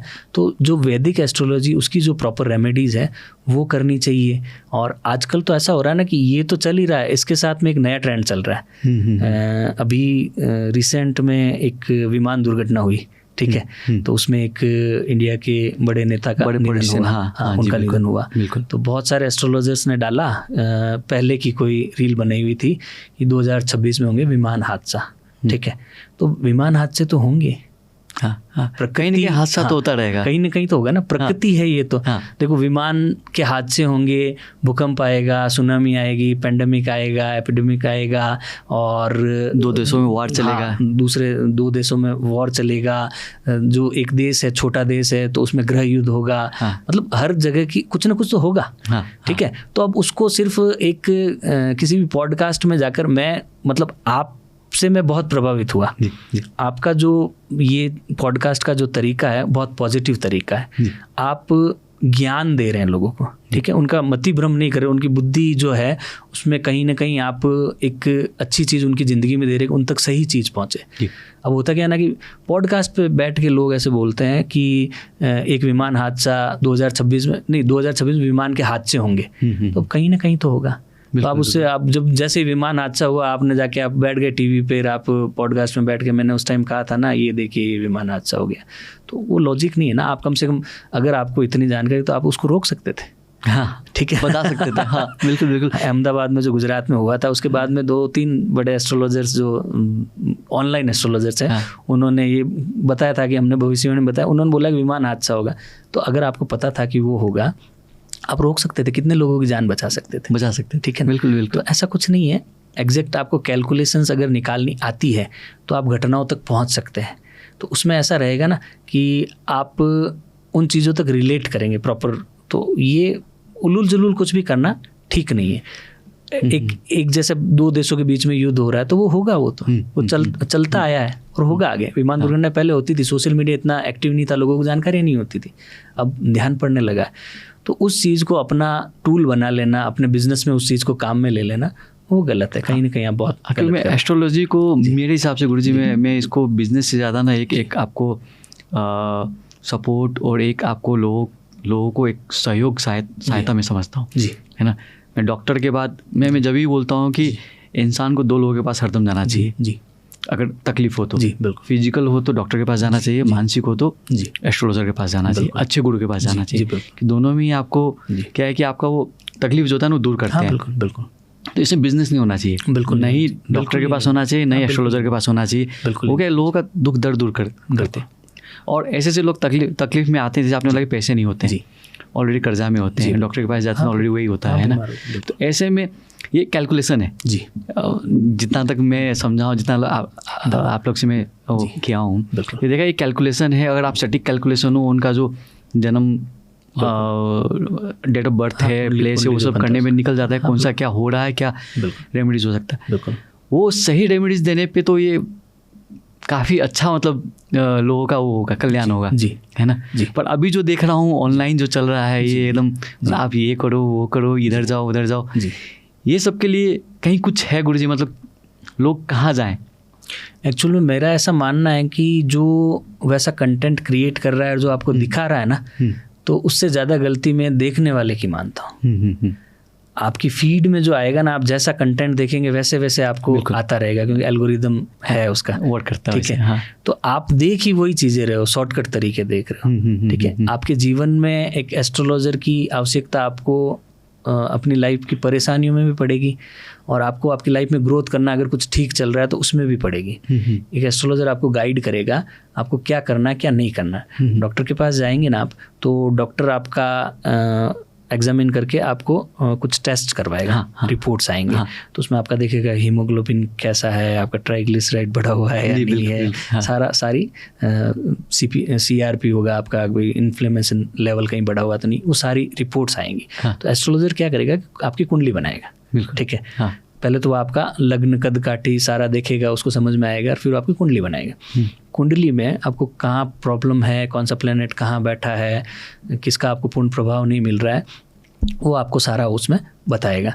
तो आप जब अपनी समस्याएं लेकर किसी एस्ट्रोलॉजर के पास जाते हो, ठीक है, तो या तो आप क्या है, अपना दुख भगवान को बताते हो, हाँ, या आप डॉक्टर को बताते हो, या आप एस्ट्रोलॉजर को बताते हो, या आपका कोड से रिलेटेड कोई केसेस आप लॉयर को बताते हो। तो उन तक आप अपनी प्राइवेट जो बातें होती है, जो आप किसी को नहीं बता सकते, वो आप उनको बताते हो। बिल्कुल, आप दुनिया में तो नहीं कहोगे ना मेरे ऊपर इतना कर्ज है, ठीक है, या किसी की रिलेशनशिप में प्रॉब्लम चल रही है, हस्बैंड वाइफ की अगर बन नहीं पा रही, तो आप लोगों को थोड़ी कहता घूमोगे। बिल्कुल, आप कम से कम एक अच्छे एस्ट्रोलॉजर के पास या अच्छे काउंसलर के पास जाओगे, ठीक है, कोई अच्छा काउंसलिंग जो करता है, तो वो आपके काउंसलिंग करके आपके रिश्तों को कुछ सुधार सकता है, पॉजिटिविटी ला सकता है। वैसे एस्ट्रोलॉजर रहेगा, वो आपको बताएगा कि आपका सप्तम भाव पीड़ित है, 7th हाउस में सैटर्न, राहु या केतु का प्लेसमेंट है, तो उसकी वजह से आपको ये दिक्कत आ रही है, या मंगल बैठा है तो उसकी वजह से दिक्कत है, तो उसकी रेमेडीज है, तो वो आप करोगे तो आपके जीवन में परिवर्तन आएगा। तो ये चीज़ जनरली कितने साल में दिखाना चाहिए? एक्चुअल में ऐसा है कि मुझे लगता है कि हर 3 महीने में एक बार आपको आपकी कुंडली दिखानी चाहिए। 3 महीने? हाँ, क्योंकि मेजर जो प्लैनेट्स होते हैं ना, वो तो काफ़ी टाइम बाद मूव करते हैं। जी। जैसे सैटर्न हुआ, राहु हुआ, केतु हुआ, जुपिटर हुआ। बाकी जो प्लैनेट्स है वो बहुत कम समय परिवर्तन, जैसे चंद्रमा 2.5 दिन में बदल जाता है, शनि को आप देखने जाओगे 3 साल लगाएगा स्थान परिवर्तन, ठीक है। तो अब वो तो 3 साल में वहीं रहेगा, ठीक है। नक्षत्रों में कुछ बदलाव आएगा तो नक्षत्रों के हिसाब से रिजल्ट अलग मिलेगा, लेकिन चंद्रमा तो हर थोड़े दिन में बदल रहा है, ठीक है। सूर्य जो है हर महीने बदल रहा है, ठीक है। तो वो जो प्लैनेट्स के स्थान परिवर्तन से कहाँ रिजल्ट आएंगे, क्या आएंगे, तो 3 महीने में एक बार आपको कैलकुलेटिव अपना प्रेडिक्शंस करवा लेना चाहिए, क्या करना है क्या नहीं करना है, जी, कौन से डिसीजंस लेने हैं, कौन से नहीं। एस्ट्रोलॉजर आपको लगाएगा, कहाँ आपको बताएगा कि कहाँ आपको पैसा लगाना है, कहीं नहीं लगाना है, अभी शांत होकर बैठ जाओ, अभी ये करो, अभी ड्राइव करना है, अभी नहीं करना, अभी मंगल अच्छा नहीं है तो अभी यात्रा नहीं करनी है, अभी आपको ड्राइविंग करते टाइम ध्यान रखना है, अभी आपको ब्लड से रिलेटेड हेल्थ इश्यूज हो सकते हैं तो आप डॉक्टर के पास जाओ, अपनी लाइफस्टाइल हेल्दी रखो, वो सारा एक एस्ट्रोलॉजर आपको बताएगा। जी। तो ये चीज़ें हैं। तो अब इसके साथ जैसे गुरु जी, अब न्यूरोलॉजी भी आजकल मैंने देखा ऑनलाइन न्यूरोलॉजी काफ़ी ज़्यादा चल रहा है, मुझे पता भी नहीं था कि नंबर्स इतने ज़्यादा इफेक्ट करते हैं। बिल्कुल करते हैं। तो इसमें क्या है, न्यूमरोलॉजी में क्या है? न्यूमरोलॉजी में ऐसा होता है कि न्यूमरोलॉजी मैं कहूँगा कि एडिशनल अपन उसको एक टूल देख सकते हैं, टूल की तरह। प्रॉपर जो सारा सब कुछ है वो आपको एस्ट्रोलॉजी और वास्तु में मिलेगा। अभी अपन वास्तु पे भी आएंगे, वास्तु पे कुछ डिस्कस करेंगे। तो न्यूमरोलॉजी जो है मुझे लगता है कि एक एडिशनल टूल है आपकी लाइफ में। कई सारे लोगों के पास क्या होता है ना, कुंडली नहीं होती, डेटा नहीं होता, ये बहुत जगह प्रॉब्लम्स आती है। बहुत से लोगों की कुंडली नहीं होती, तो उसमें एक प्रश्न कुंडली का हम निर्माण करते हैं। उस समय की देश काल और परिस्थितियों के हिसाब से उस समय में एक कुंडली का निर्धारण होता है। तो उसके मन में अगर वो जातक कोई प्रश्न लेकर आया है तो उसका उत्तर निकल सकता है प्रश्न कुंडली से, ठीक है। हाँ, ये मैंने पहले भी सुना है प्रश्न कुंडली जो। तो उसका उत्तर निकल सकता है। लेकिन न्यूमरोलॉजी क्या है ना कि वो थोड़ा सा उससे आगे की चीज़ हो गई। न्यूमरोलॉजी में क्या होगा, किसी पर्सन की कुंडली नहीं है तो उसके नंबर्स के एट्रीब्यूट्स है, ठीक है। किसी को जैसे डेट याद होती है कि जन्म किस तारीख को हुआ, तो वहाँ से रिलेट करके उस पर्सन के एट्रीब्यूट्स निकल जाएंगे। जैसे 1 नंबर वाला है तो सूर्य की तरह, सूर्य का नंबर है, ठीक है। राजा की तरह रहेगा व्यक्ति, बहुत ज़्यादा कॉन्फिडेंस होगा, सर उठा के चलेगा, ठीक है। वो आएगा ना, सामने से चला के आएगा तो आपको पता चल जाएगा कि 1 नंबर वाला इंसान है, उतना कॉन्फिडेंस में आएगा। 2 नंबर वाला होगा, इमोशनल होगा, ओवर सेंसिटिव होगा, चंद्रमा का नंबर है, बहुत ज़्यादा सोचेगा, ओवर थिंकिंग, इमोशंस इतने होंगे, रिश्ते में उसको बहुत ज़्यादा प्रॉब्लम आएगी 2 नंबर वाले को। और जब पूर्णिमा और अमावस्या होगी तब उसकी स्थिति जो है, मनोस्थिति वो थोड़ी ठीक नहीं होगी। कई बार वो आएंगे। बहुत लॉनली फील करेगा या वो अकेला रहना पसंद करेगा, वो उसके साथ में होगा। तो ये 2 नंबर के एट्रीब्यूट्स हुए। 3 नंबर वाला जुपिटर का नंबर हुआ, बृहस्पति गुरु होता है 3 नंबर वाला, सबको गाइड करेगा, उसकी लाइफ में पॉजिटिविटी रहेगी, नियम से चलेगा, सारा सब कुछ सिस्टम से रखेगा, वो उसका इधर उधर वो नहीं करेगा, हिसाब किताब रखेगा। तो वो 3 नंबर वाला हुआ, वो देगा, उसमें देने का भाव होगा, वो लेगा नहीं। 3 नंबर वाला कभी आपसे लेगा नहीं, वो आपको देगा। 4 नंबर राहु की एनर्जी बहुत ज़्यादा रहेगी, इल्यूजन रहेगा उस इंसान को, हर चीज़ तुरंत चाहिए उसे, क्विक डिसीजंस भी क्विक होंगे, कई बार गलत भी हो जाएंगे। 4 नंबर राहु के जितने एट्रीब्यूट, राहु तो वो ग्रह है जिसने समुद्र मंथन जब हो रहा था तो रूप बदलकर देवताओं और राक्षसों के बीच में बैठकर अमृतपान किया था। तो वो राहु है। तो राहु के एट्रीब्यूट्स उसमें रहेंगे। वो उसके अंदर थोड़ा सा वो भी रहेगा, वो तरीका राहु वाला रहेगा, छल कपट थोड़ा सा, मतलब जहाँ उसका काम उसको निकलवाना होगा वहाँ वो इंसान थोड़ा सा वैसा करेगा। 5 नंबर मरकरी का नंबर हो गया, बुध का ग्रहों का राजकुमार, तो सबको बैलेंस करके चलने वाला बीच का ग्रह, ठीक है। तो सारे ग्रह के साथ मित्रता वाला बुध वाला 5 नंबर वाला, बहुत खुश मिजाज व्यक्ति, अपने जीवन में अच्छे तरीके से जीने वाला, और वाक चातुर्य होगा उसके पास में, अपनी वाणी से बहुत ज़्यादा कन्विंस करेगा लोगों को, तो वो 5 नंबर वाला इंसान होगा। 6 नंबर होता है ना, 6 नंबर से रिलेट करते हैं वीनस, शुक्र। लाइफ में बहुत लग्जरी होगी, ब्रांड्स पसंद होंगे, और 6 नंबर वाले अक्सर आप देखोगे सेलिब्रिटीज़ होंगे या कहीं बहुत ज़्यादा चमक। पॉलिटिशियंस 6 नहीं मिलेगा, 1 नंबर मिलेगा, सूर्य का नंबर, और सैटर्न 8 नंबर, और 9 मंगल। तो ये कहीं ना कहीं पॉलिटिशियन। और कुंडली में राहु, पॉलिटिक्स में कहीं ना कहीं राहु, जिसके 10वें भाव में राहु होता है ना, कहते हैं कि राहु जिसके 10 में दुनिया उसके बस में, 10वें भाव का जिसका राहु होता है बहुत अच्छा पॉलिटिशियन होता है वो। तो ये रहेगा। फिर हाँ, बात करें तो 6 नंबर की, तो शुक्र का नंबर है, ठीक है। लग्जरी जितनी होगी वो 6 के अंडर आएगा। तो ब्यूटी हुआ, कॉस्मेटिक्स हुआ, ये इंडस्ट्री, फिल्म इंडस्ट्री हुई, मतलब जितनी चीज़ें वीनस से रिलेट करेगी वो सब उसके अंदर में आएगा। और फिर 7 नंबर केतु का नंबर, आध्यात्मिकता का नंबर, मोक्ष का नंबर, अकेलेपन का नंबर, इंसान बैठकर सोचने वाला होगा, उसकी लाइफ में सडन चेंजेस आएंगे, वो डिटैच रहेगा, बहुत से लोगों से कटा हुआ रहेगा 7 नंबर वाला। वो भीड़ में अकेला रहेगा, कहीं भी आप उसको ले जाओगे तो अपनी अलग दुनिया में रहेगा। उसने अपना एक वर्ल्ड, अपना स्पेस बना रखा है, उस स्पेस में हर कोई जल्दी एंटर नहीं करेगा, और वो दूसरों की स्पेस में नहीं जाएगा। तो 7 नंबर वाला वो रहेगा। 8 नंबर वाला बहुत मेहनती होगा, सैटर्न का प्रभाव रहेगा, शनि का नंबर है, शनि उसको नियम से चलाएगा, वो खुद भी नियम नहीं तोड़ेगा और दूसरे को भी नहीं तोड़ने देगा। कई बार जो नियम तोड़ रहे होंगे तो वो जाके, कई बार आप देखते हैं ना, अनावश्यक वाद विवाद, कोई बीच में आकर 2 जने लड़ रहे हैं, तीसरा बीच में घुस जाता है, वो सैटर्न वाला होता है 8 नंबर वाला। वो किसी को कोई पीटते हुए नहीं देख सकता, वो कहेगा कि आप नियम तोड़ रहे हो। तो वो 8 नंबर वाले। 9 नंबर वाले मंगल का प्रभाव, मंगल जो है सेनापति है ग्रहों का, एग्रेशन वाले, हाथों हाथ रिएक्ट करने वाले, कई बार छोटी सी बात पे झगड़ा हो जाता है, और उनके अंदर जो पुलिस हुआ, मिलिट्री हुआ, जो यूनिफॉर्म जॉब्स होते हैं, वो मंगल वाले मिलेंगे आपको बहुत ज़्यादा। तो ये नंबर जैसे क्या मूलांक जो हम लोग बोलते हैं, मूलांक से रिलेट करते हैं या कैसे करते हैं? मूलांक भाग्यांक दोनों देखे जाते हैं। मूलांक जो है आपका जन्म का जो तारीख का नंबर होगा सबसे आगे, जो पहला नंबर जो हो गया, वो मूलांक होगा। और भाग्यांक आप सारा टोटल करेंगे, वो भाग्यांक निकल कर। सबसे ज़्यादा ध्यान आपको मूलांक का देना है, मूलांक का देना। तो नंबर्स के जो एट्रीब्यूट्स है ना, आपके प्लैनेट्स के जैसे एट्रीब्यूट्स हैं, तो उन नंबर्स के साथ आप रिलेट करें, उन नंबर्स के साथ आप चलें। आपके अकाउंट्स में अकाउंट नंबर जो है उसके पीछे का नंबर हो गया है, सारा कॉम्बिनेशन हो गया, उसको मोबाइल नंबर हो गया। आजकल तो लोग बहुत ज़्यादा न्यूमरोलॉजी पे ध्यान दे रहे हैं कि मोबाइल नंबर ऐसा होना चाहिए, अकाउंट नंबर ऐसे होना चाहिए, गाड़ी का नंबर ये होना चाहिए। तो नंबर से आपकी लाइफ में जो नंबर्स आपको आगे बढ़ाने वाले हैं, उसके साथ अगर आप चलते हैं तो आपको बहुत ज़्यादा फ़ायदा देता है। कई बार नेम करेक्शन भी होता है, जैसे आपका नाम है तो उसके जो टोटल अपन करेंगे तो जो नंबर्स के एट्रीब्यूट्स आ रहे हैं वो आपकी उस बार कई बार मैच नहीं करते। जैसे आपको चाहिए तो सूर्य का प्रभाव और आपका टोटल 8 आ जाता है, आना 1 चाहिए, 8 आ रहा है तो शनि का प्रभाव मिल गया, डिले हो रहा है। तो आपको 1 में जाना है तो उसमें कुछ लेटर्स ऐड करेंगे, रिमूव करेंगे, करेक्शन करके 1 का प्रभाव लेंगे। तो ये होता है। सेलिब्रिटीज आप देखेंगे बहुत सारे स्पेलिंग चेंज करते हैं, तो वो क्या करते हैं 6 में लेकर जाते हैं। वो बहुत सारे जो सेलिब्रिटीज है या बहुत से ब्रांड्स है जो महंगे महंगे ब्रांड्स है, तो वो 6 नंबर में लेकर जाएंगे, 6 या 5 में जाएंगे। समझ गया। ये है इसका खेल। नंबर्स का मतलब जादुई आंकड़ा है, नंबर्स का प्रभाव है, फर्क जैसे पड़ता है, जिसका मूलांक मान लो 7, जी। और भाग्यांक जो आप बोल रहे हैं टोटल करके जी। 4 हो जी। तो राहु केतु हो गया। हाँ बिल्कुल। तो फिर उसमें राहु केतु तो वैसे भी क्या है ना कि दोनों 180 डिग्री पे रहते हैं। हाँ। ठीक है, जहाँ राहु रहेगा उसके जस्ट अपोजिट केतु रहेगा। ठीक है, तो दोनों का प्रभाव तो आपको साथ में देखने को मिलेगा। क्योंकि मान लो कुंडली के पहले भाव में राहु है, सप्तम भाव में केतु चला गया, तो राहु का सप्तम भाव पे प्रभाव आएगा, केतु का पहले भाव पे प्रभाव जाएगा, तो दोनों के प्रभाव आपको लगभग जीवन में साथ में देखने को मिलेंगे। तो उस स्थिति में क्या है कि उसका कंफ्यूजन वाला पार्ट रहेगा।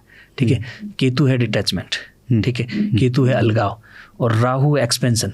दो एनर्जी बिल्कुल नेगेटिव एनर्जी हो गई। ठीक है, तो दोनों एनर्जी क्लैश हो रही है। तो वो इंसान क्या करेगा कि कभी तो सोचेगा कि मुझे मैटेरियलिस्टिक वर्ल्ड में जाना है। ठीक है, मुझे चकाचौंध चाहिए, नाम चाहिए, शोहरत चाहिए, सब कुछ चाहिए। ठीक है, और जब उसका केतु का प्रभाव वो देखेगा तो वो कहेगा कि सब कुछ नश्वर है, मतलब सब इल्यूजन है।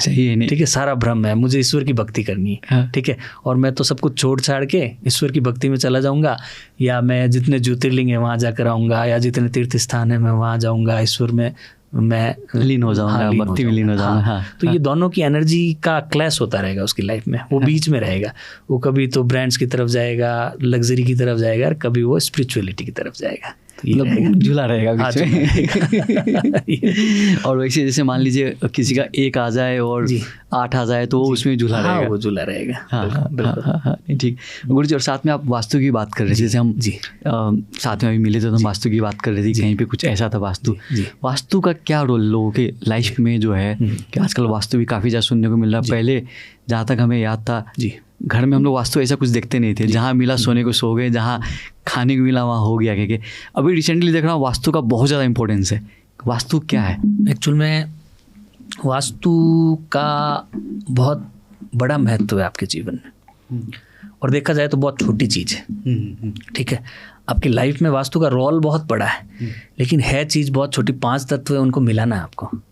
ठीक है, पंच तत्व जो है, जैसे अग्नि हुआ, जल हुआ, वायु हुआ, आकाश हुआ, पृथ्वी हुआ, इन 5 तत्वों को आपकी लाइफ में आपको बैलेंस करना है। और आपकी लाइफ में आप कैसे बैलेंस करेंगे कि आपका या तो जो रहने का स्थान है, जैसे आपका घर हुआ, ठीक है, या आपका बिजनेस प्लेस है जहाँ आप काम करते हैं, उस जगह का वास्तु, जैसे किसी की कोई शॉप्स हुई, फैक्ट्रीज हुई, या जहाँ भी बिजनेस कर रहे हैं, तो दोनों के वास्तु को आपको ठीक करना होगा, मिलाना होगा। ठीक करने के लिए क्या करेंगे, वहाँ के पंच तत्व बैलेंस करने। ठीक है, सबसे पहले आपको क्या करना है कि आपका ईशान कोण आप देखें। ठीक है, नॉर्थ ईस्ट जो है वो वाटर एलिमेंट, जल तत्व है, तो वहाँ जल होना चाहिए। वहाँ आप अग्नि लेकर आ गए, वहाँ आपने अगर किचन कर दिया, या वहाँ आप राहु टॉयलेट लेकर आ गए, तो आपको बहुत परेशान, क्योंकि वो शिव का स्थान है। साक्षात शिव जो है वो गुरु का स्थान, बृहस्पति का स्थान है। तो शिव साक्षात आपके घर में या बिजनेस स्पेस में कहीं रहेंगे तो वो नॉर्थ ईस्ट में रहेंगे। ठीक है, और बृहस्पति का प्लेनेट का वो स्थान हो गया। तो वहाँ अगर आप वो चीज़ नहीं रखेंगे, जल तत्व नहीं रहेंगे, आपकी पूजा का स्थान नहीं रहेंगे, वहाँ आप बैठ के मेडिटेशन कर सकते हैं, योग कर सकते हैं, वहाँ बैठ के आप कुछ पढ़ सकते हैं, तो उसके अलावा कुछ चीज़ें करेंगे तो वो आपको दिक्कत करेगा। तो ये वास्तु यही है, 5 एलिमेंट्स से वो बैलेंस होने चाहिए। जैसे आपने कहा ना कि पहले नहीं करते थे, मुझे लगता है पहले ज़्यादा करते थे। अच्छा, हाँ, पहले ऐसे होता था कि जो हमारे पूर्वज थे उनको बड़ी ज़्यादा समझ थी, वो इतना दिखावा नहीं करते थे। हाँ, ठीक है ना, तो उनको पता था कि कहाँ खाली रखना है, वहाँ उसको खाली रखते। घर का जो ब्रह्म स्थान होता है, बीच का जो सेंटर पॉइंट, तो आप पुराने जो घर देखोगे ना, तो उसमें खुला रहता था, बीच में ऊपर से जो सूर्य की किरणें वो वहाँ पड़ती थी। बिल्कुल। तो अगर आपने वो रख लिया तो आपके घर का आपको और कहीं वास्तु करने की आवश्यकता ही नहीं, क्योंकि ब्रह्म स्थान जो होता है बीच का, एक वास्तु पुरुष का निर्माण होता है। जब किसी भी जगह का वास्तु होता है तो उसमें वास्तु पुरुष सोता है। ठीक है, तो वास्तु पुरुष की जो नाभि है वो ब्रह्म स्थान में आएगी। तो उसको आपने खुला और खाली रखा तो आपके घर का पूरा वास्तु बैलेंस रहेगा। तो वो उस समय वो चीज़ करते थे। हाँ, वो ईशान कोण में जल रखते थे। पुराने घर से आंगन होते थे, बीच आंगन होते थे ना। हाँ, तो वो इसीलिए करते थे। और वो तो इतनी चीज़ें हम अब सोच सकते हैं। जैसे कोविड आया, तो कोविड आने के बाद हमको पता चला कि हाथों को इस तरह से धो के घर में जाओ। हमारे पूर्वज क्या करते थे, बाहर से आते थे, सामान रखा साइड में, पहले हाथ पाँव मुंह सब धोते थे, फिर घर के अंदर जाते थे। हाँ, बिल्कुल। वो तो बहुत तरीके से साइंटिफिक तरीके से जीते थे। पर वो उसमें वो उस तरीके का उसको दर्शाते नहीं थे। या जरिया नहीं था दर्शाने का। जैसे अभी सोशल मीडिया का प्लेटफॉर्म है, अब कई बार बोलते हैं ना कि सूर्य को जल चढ़ाने से क्या सूर्य, कई लोगों के प्रश्न होते हैं, मेरे पास में आते हैं। जैसे मैं कि सूर्य पे जल चढ़ाने का कोई वीडियो अगर बनाता हूँ तो बोलते हैं कि पंडित जी से क्या कि जल सूर्य पे जाता है क्या, जो नहीं मानते, सब तरह के लोग मिलेंगे। तो उनको समझाने के लिए मैं बोलता हूँ कि बहुत साइंटिफिक तरीका है। क्वांटम एंटेंगलमेंट की एक थ्योरी है, आप जाकर उसको पढ़ो। आप अगर पढ़ोगे तो आपको पता चलेगा कि सूर्य की जो किरणें हैं तो वो क्वांटम एंटेंगलमेंट की जो थ्योरी है उसके हिसाब से आप जब पृथ्वी पर जो जल डालेंगे वो कहीं ना कहीं किसी रूप में, किसी फॉर्म में वहाँ तक पहुँचेगा। तो फिर वो रिलेट करते हैं। ठीक है, तो बहुत सारी चीज़ें, तो वास्तु वही है, पूर्वज भी करते थे पर हमें पता नहीं होता था, हम जान नहीं पाते। बीच में कुछ ऐसा समय आया कि नहीं करने लगे, क्योंकि वो करते थे, उनके बाद का 1-2 पीढ़ी का जो गैप आया वो नहीं जानने लगे। और अभी जब से ये सोशल मीडिया और ये आया है और नित्य नए वास्तुशास्त्री जो ऑनलाइन कहना नहीं चाहिए, 3-3 घंटे का वेबिनार अटेंड करके सर्टिफिकेट वो सर्टिफिकेट लेके वो वास्तुशास्त्री बन जाते हैं। वो आपके घर में आएंगे, तोड़फोड़ करवाएंगे, यहाँ का वहाँ, वहाँ का यहाँ, वो करके जो वास्तु आपका बिगड़ा हुआ था उसको और बिगाड़ के चले जाएंगे। तो मैं आपके प्लेटफॉर्म्स के माध्यम से आज ये कहना चाहूँगा सबको, या तो करवाएं नहीं, ठीक है, उसी को आप अपने घर में घुसाएं या आपके बिजनेस प्लेस पे घुसाएं जिससे थोड़ी बहुत जानकारी हो और जिसने उसके बारे में कुछ अध्ययन किया हो। जैसे मैंने बहुत पढ़ा है इसके बारे में, मेरे दादाजी एस्ट्रोलॉजर थे, मेरी लाइफ में शिफ्ट आया उससे पहले मैं अलग प्रोफेशन में था। तो मेरे दादाजी की जो किताबें थी वो पढ़ी, फिर मैंने पीजी किया, फिर मैंने बहुत इसमें रिसर्च किया, तब जाकर और प्रैक्टिस की। तो धीरे धीरे मैं इस लायक बन सका कि मैं अपने ज्ञान को कहीं ना कहीं किसी के जीवन को अच्छा लाने के लिए उपयोग कर सकूँ। तो वास्तु वही है आपका, आप देखेंगे ना वास्तु से बहुत फर्क पड़ता है। जी। आप देखना कि जिस व्यक्ति के ऊपर कर्ज है उसका साउथ ईस्ट बिगड़ा हुआ रहेगा, उसका अग्नि कोण में अग्नि जलेगा ही नहीं। ठीक है, और उसकी आप एक सबसे अच्छी रेमेडी करवा दो कि उसको बोलो कि आपके घर का साउथ ईस्ट कॉर्नर पकड़ो आप जाके, उसके अंदर आप दिया जला दो, नेचुरल फायर क्रिएट करना है। ठीक है, एक दिया जलाओ, कई लोग क्या करते हैं लाल बल्ब लगा देते हैं, ठीक है, तो उससे नेचुरल फायर नहीं होता उसमें, या रेड लाइट वो लगा के वो सोचते हैं कि रेमेडी कर लिए लाल कलर कर देंगे, वो नहीं होगा। उसमें आपको अग्नि जलाओ नेचुरल, ठीक है, नेचुरल फायर आप क्रिएट करो, 3 महीने में आप देखना उसका प्रभाव आपको देखने को मिलेगा। और कई बार जिनका बदलना नहीं है ना जीवन, जैसे किसी के ऊपर कर्ज है और वो उसकी लाइफ में जब तक प्लैनेट्स वापस वैसे फेवरेबल नहीं आ रहे तब तक उस घर की हाउसवाइफ जो है वो किचन को चेंज नहीं करने देगी, बदलने नहीं देगी। तो इसमें जैसे वो, क्योंकि वो उनका कंफर्ट जोन होता है, वो यूज टू होती है उसी जगह की। तो उनका अगर साउथ ईस्ट में किचन नहीं है, दूसरी जगह है, तो जैसे उनका ईशान कोण में उन्होंने बना दिया तो वो साउथ ईस्ट में जाना ही नहीं चाहेंगी क्योंकि वहाँ कंफर्टेबल हो गई। ये मैंने देखा है, ये अगर आप चेंज करने की कोशिश भी करो तो कोई ना कोई आके रोक देते हैं। कोई ना कोई रोकेगा, या उसको वो चीज़ उस समय समझ में नहीं आएगी। ठीक है, लेकिन जब उसके प्लैनेट्स वापस वैसे होंगे, या जुपिटर उसका फेवरेबल होगा उस जातक का या उस व्यक्ति का, या उसका मरकरी थोड़ा और अच्छा होगा, बुध उसको बताएगा कि नहीं अब ये जीवन में ये करने की आवश्यकता है, तब वो वास्तु में चेंजेस करेगा, उसकी लाइफ में कुछ टाइम बाद पॉजिटिविटी देखने को मिलेगी। ठीक है ना, क्योंकि वास्तु का बहुत प्रभाव। अब साउथ वेस्ट आपके घर में अगर स्टेबल जो आपको रखता है वो साउथ वेस्ट रखता है, अगर वहाँ भारी नहीं रखोगे, उस स्थान को खुला रख दो, खाली रख दो, आपकी लाइफ में कभी स्टेबिलिटी आ ही नहीं पाएगी। तो ये रहेगा, तिजोरी जब भी साउथ वेस्ट होनी चाहिए। तो मतलब वास्तु में क्या है ना कि जो खाली है उसको हल्का रखो, जो भारी है उसको भर दो, यही वास्तु है। और वास्तु आपको समझ में नहीं आए, आपके पास में वास्तुशास्त्री को बुलाने का अगर खर्चा आप नहीं करना चाहते तो एक बहुत अच्छा उपाय आपको बताऊंगा। आपको करना ये है कि आपके घर को आप डीक्लटर कर लें। आपने जो सामान जहाँ जहाँ रख रखा है एक बार उसको चेंज कर ले और नॉर्थ ईस्ट खाली कर दें। ठीक है ना, ये आप कर ले, आपको किसी वास्तुशास्त्री को बुलाने की आवश्यकता ही नहीं। कुछ समय बाद आपको वैसे ही आपके लाइफ में पॉजिटिविटी देखने को मिल जाएगी। जी, वास्तु में जैसे गुरुजी 2-3 चीज़ें मुझे पूछनी थी जी। एक तो ऐसा कौन कोना है जिसमें आप कोई रेमेडीज कर ही नहीं सकते, वो चीज़ वहीं होनी चाहिए जी, है ना, उसके अलावा उसका कोई उपाय नहीं है। जी बिल्कुल, ये आप बता दीजिए। सबसे जरूरी एक कोना है नॉर्थ ईस्ट, जिसे जल तत्व का स्थान बोलते हैं, ईशान कोण बोलते हैं। स्वयं भगवान शिव जहाँ निवास करते हैं आपके घर में, उस जगह आपने किचन या टॉयलेट अगर बनाया है तो उसकी मेरे हिसाब से कोई रेमेडी नहीं। बहुत सी जगह आपके ब्रास का या कोई भी हेलिक्स लगा के या जो कुछ भी है उसमें लगाकर उसको ट्रीट करने का ट्राई किया जाएगा। आप प्रयास भले ही करो, समय खराब करो, बाकी समय रहता है आपको वहाँ उस जगह से उस चीज़ को हटा लेना चाहिए। तो ये उसकी कोई रेमेडी नहीं उसकी है। कोई रेमेडी नहीं। और कहीं भी कुछ भी है तो उसकी आप रेमेडीज कर सकते हो, उस जगह उससे रिलेटेड इंस्टॉल करके हेलिक्स वगैरह आप इंस्टॉल कीजिए, आप रॉक सॉल्ट रखिए, जो कुछ भी रेमेडीज वास्तु के हिसाब से बताई हुई वो आप करके वहाँ कर सकते हैं, लेकिन उसका प्रॉपर कोई रेमेडी नहीं। नॉर्थ ईस्ट का किचन या टॉयलेट कैंसर जैसी बीमारी देता है। और मैं इस प्लेटफॉर्म के माध्यम से बोलना चाहूँगा, बहुत पहले मैंने एक बार यहाँ बोला था तो आज फिर से बोलना चाहूँगा कि नेपाल में जो कैंसर का मैंने जो देखा है, ठीक है ना, तो यहाँ मैं जब जिस भी घर में जाता हूँ तो अक्सर मुझे नॉर्थ ईस्ट में किचन या टॉयलेट मिलता है। ये मैंने भी देखा है गुरु जी। आपने भी देखा? मैंने भी देखा, मैं 2-4 लोगों को बोला भी जी। और अब जैसे बोला जिनको जो नहीं करना होता वो मना कर देते हैं। बिल्कुल। तो मैंने यहाँ देखा है, मैं मतलब नॉर्थ ईस्ट में उनके किचन या टॉयलेट हो तो कैंसर जैसी बीमारी देगा, ठीक है। और दूसरी चीज़ वो ये देगा कि आपको फाइनेंशियली बहुत अनस्टेबल कर देगा, क्योंकि बीमारी जैसे ही आपके पास में बड़ी बीमारी आई आपके हॉस्पिटल्स के खर्चे बढ़ जाएंगे, ठीक है। तो वो कहीं ना कहीं उस इलाज में आपका पैसा जाएगा या आपका पैसा फंस जाएगा, ब्लॉकेजेस आ जाएंगे, कहीं पैसा रुक जाएगा, बिजनेस में अटक जाएगा, तो कोई पैसा आपको लौटाएगा नहीं। ये कई बार ये थोड़ा सा होगा। और कोई corner Guruji? South west. South west में हेवी होना चाहिए। हाँ, साउथ वेस्ट हेवी होना चाहिए। साउथ वेस्ट आपकी लाइफ में स्टेबिलिटी लाता है। और नॉर्थ जो होता है वो कुबेर का स्थान है, तो वहाँ अगर कुछ कुबेर का अगर आप ब्रास का आइडल वहाँ रखते हो तो आपकी लाइफ में बहुत पॉजिटिविटी देखने को मिल सकती है। वेस्ट जो डायरेक्शन तो वो फुलफिलमेंट का डायरेक्शन है। तो चाहे आपका वर्क प्लेस है, चाहे घर है, आपको जैसे आपके घर में रिश्ते अच्छे करने फैमिली के बीच में, तो उनका फोटोग्राफ लगाएं। आपको जो मैनिफेस्ट करना है आपकी लाइफ में जो चाहिए, जैसे किसी को फॉरेन ट्रैवल करना है तो वर्ल्ड मैप लगाएं, या किसी को वीज़ा लगवाना है तो उस कंट्री से रिलेटेड कुछ फ़ोटो लगा दें। आपको जिस प्रोफेशन में जाना है, जो बनना है, उसका कोई आइडल है आपका, उसका फ़ोटो वहाँ लगाए, तो फुलफिलमेंट का डायरेक्शन है, तो वो आपको वेस्ट फुलफिलमेंट का डायरेक्शन। जी बिल्कुल बिल्कुल। तब तो ये करना पड़ा। बिल्कुल नहीं, करना चाहिए। मैं देखो एक चीज़ मानता हूँ, ये कोई अंधविश्वास नहीं है, ठीक है।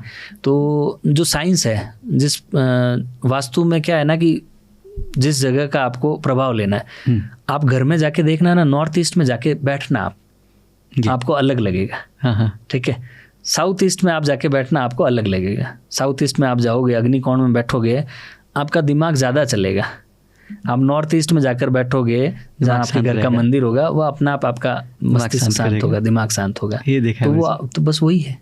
हम क्या करते हैं ना, कहीं किसी जगह जाते हैं तो जिनको इंट्यूशंस आते हैं ना, तो वो किसी भी जगह जाएंगे तो उनको पता चल जाएगा इस जगह का ऑरा कैसा है, ठीक है, पॉजिटिविटी या नेगेटिविटी। आप कहीं जाएंगे ना, आपको लगेगा कि 5 मिनट में यहाँ से बाहर कैसे निकले, कोई बाहर ना करके, नहीं एक भारीपन लगने लगता है। भारीपन लगेगा कि यार मेरी तो एक मीटिंग है, मेरे को निकलना है। तो वो होता है। कहीं आप जाएंगे ना, आपको लगेगा आप बैठे, थोड़ी देर बैठते हैं, बातें करते हैं, थोड़ी देर और बैठे, 1 घंटा निकल जाएगा, आपको पता ही नहीं चलेगा। तो वहाँ का ऑरा उतना पॉजिटिव है उस जगह का। तो मंदिर लोग क्यों जाते हैं? इसीलिए जाते हैं। मंदिर में आप जाते हैं तो वहाँ का जो वास्तु है, वहाँ का जो ऑरा है, तो वो उतना स्ट्रांग है। तो आप वहाँ घंटों बैठ जाएंगे, पूरे दिन आप बैठ जाइए, आपको लगेगा ही नहीं। मतलब आपके वहाँ जाते ही आप बिल्कुल ब्लैंक हो जाएंगे अंदर से। आपके जो विचार चल रहे होंगे वो खाली हो जाएंगे। वो इसीलिए क्योंकि मंदिर का जो गुंबद होता है, उसका जो वास्तु के हिसाब से निर्माण होता है, ठीक है। तो वहाँ की जो एनर्जी है, वहाँ जैसे ही आप पाँव रखेंगे तो वहाँ की एनर्जी आपको फील होगी, तो वो आपकी लाइफ को पॉजिटिविटी में कन्वर्ट करेगी। तो वास्तु वही है, वास्तु और कुछ नहीं। जैसे मैंने देखा कुछ बिजनेसेस काफ़ी अच्छी चलती है और कुछ नहीं चलती है जी। मतलब अब मान लीजिए यहाँ आपको बगल में एक बिजनेस है, काफ़ी अच्छा चल रहा है, क्लाइंट्स कस्टमर बहुत है, उसके साथ में सटा हुआ जो है उसके में है ही नहीं, तो क्या ये वास्तु दोष ही मानेंगे या दोनों चीज़ मानेंगे? दोनों चीज़ मानेंगे। वास्तु दोष भी रहेगा, क्योंकि आप देखेंगे 2 एक जैसे प्रोडक्ट की शॉप्स एक जगह, जैसे आप फ्रूट्स की शॉप्स पे जा रहे हैं, एक फ्रूट वाला तो दिन में बहुत सारा फ्रूट सेल कर रहा है, दूसरा बैठा है पूरे दिन, तो उसका वास्तु के साथ में उसके प्लैनेट्स के इफेक्ट भी आपको उसमें देखने को मिलेंगे, ठीक है। उस प्लैनेट से रिलेटेड एट्रीब्यूट्स उसके लाइफ में है या नहीं, अगर नहीं है तो वो अपना समय खराब कर रहा है, उसको समय पे बदलाव कर लेना चाहिए। तो एस्ट्रोलॉजी और वास्तु दोनों साथ में मिलकर काम करती है किसी भी व्यक्ति के जीवन में। जैसे वास्तु है ना, बच्चे को आप नॉर्थ ईस्ट में बैठ के पढ़ाओ घर में, अगर बच्चे का पढ़ने में मन नहीं लगता है तो नॉर्थ ईस्ट में आप बैठकर जब पढ़ाओगे तो उसका पढ़ने में मन लगेगा। साउथ वेस्ट में जाएगा ना तो वो बच्चा कहेगा कि मेरे को गेम्स खेलना है, ऑनलाइन गेम्स खेलूंगा। ये मैंने नोटिस किया। तो वो रहेगा। एक्चुअली मेरे बच्चों का रूम जो है आपको साउथ वेस्ट में है। हाँ, तो साउथ वेस्ट में जो होता है ना, वो हेड ऑफ द हाउस होते हैं ना, उनका होना चाहिए, क्योंकि नहीं साउथ वेस्ट में तो मेरा है। अच्छा, एक और बगल में जो है बीच में जो वो वेस्ट बोल लीजिए उसको, है ना, तो वो थोड़ा वो रहता है उसमें, बच्चों के लिए नॉर्थ ईस्ट सबसे अच्छा है। नॉर्थ ईस्ट ही सबसे अच्छा। हमने मुझे बोला मुझे एक गुरु ने बोला था कि बच्चों के लिए ये रूम काफ़ी अच्छा है। जी। पर अब वो नॉर्थ ईस्ट में था और थोड़ा दूर था जी, तो मैंने बोला ठीक है बगल वाले कन्वीनियंट रहेगा, पर पढ़ने के लिए हमने वही रूम दिया हुआ, नॉर्थ ईस्ट दिया। हाँ, नॉर्थ ईस्ट में आप उनका स्टडी टेबल लगा दीजिए तो एटलीस्ट वो स्टडी अगर वहाँ करे तो उनके लिए काफ़ी अच्छा। काफ़ी अच्छा। अब गुरुजी इसमें जैसे 2-4 चीज़ें, जैसे अब सारी चीज़ें सबको समझना मुश्किल है कि इतना वास्ट है कि बहुत वास्ट। ये आपको जिसमें लग जाए तो मुझे लगता है कि वो 2-4 जिंदगी ही निकल जाएगी समझने में। और लर्नर होता है, हमेशा व्यक्ति सीखता है। एक अच्छा, कोई भी कहता है ना कि मैं परिपूर्ण हूँ तो उसकी गलत फहमी है। बिल्कुल। एस्ट्रोलॉजी वास्तु में बहुत सारे मैंने ऐसे देखे हैं जो स्वयंभू खुद के लिए बोलते हैं कि मैं अपने आप में, मेरे को सब आता है, मैं सब जानता हूँ, लेकिन आप हमेशा एक स्टूडेंट रहते हैं। एस्ट्रोलॉजी वास्तु आप जीवन भर सीखते हैं, हर नई कुंडली आपको कुछ नया सिखाती है। तो जैसे स्टूडेंट्स के लिए कुछ टिप्स, एंटरप्रेन्योर के लिए कुछ टिप्स अगर आप दे पाएँ तो, कि अगर मतलब ये कुछ करने से इन जनरलाइज वर्जन में कि मतलब अब बाकी तो उनको कुंडली दिखाना वो अपनी जगह, बट अगर ये करे तो उनको घाटा कुछ भी नहीं होगा। बिल्कुल नहीं।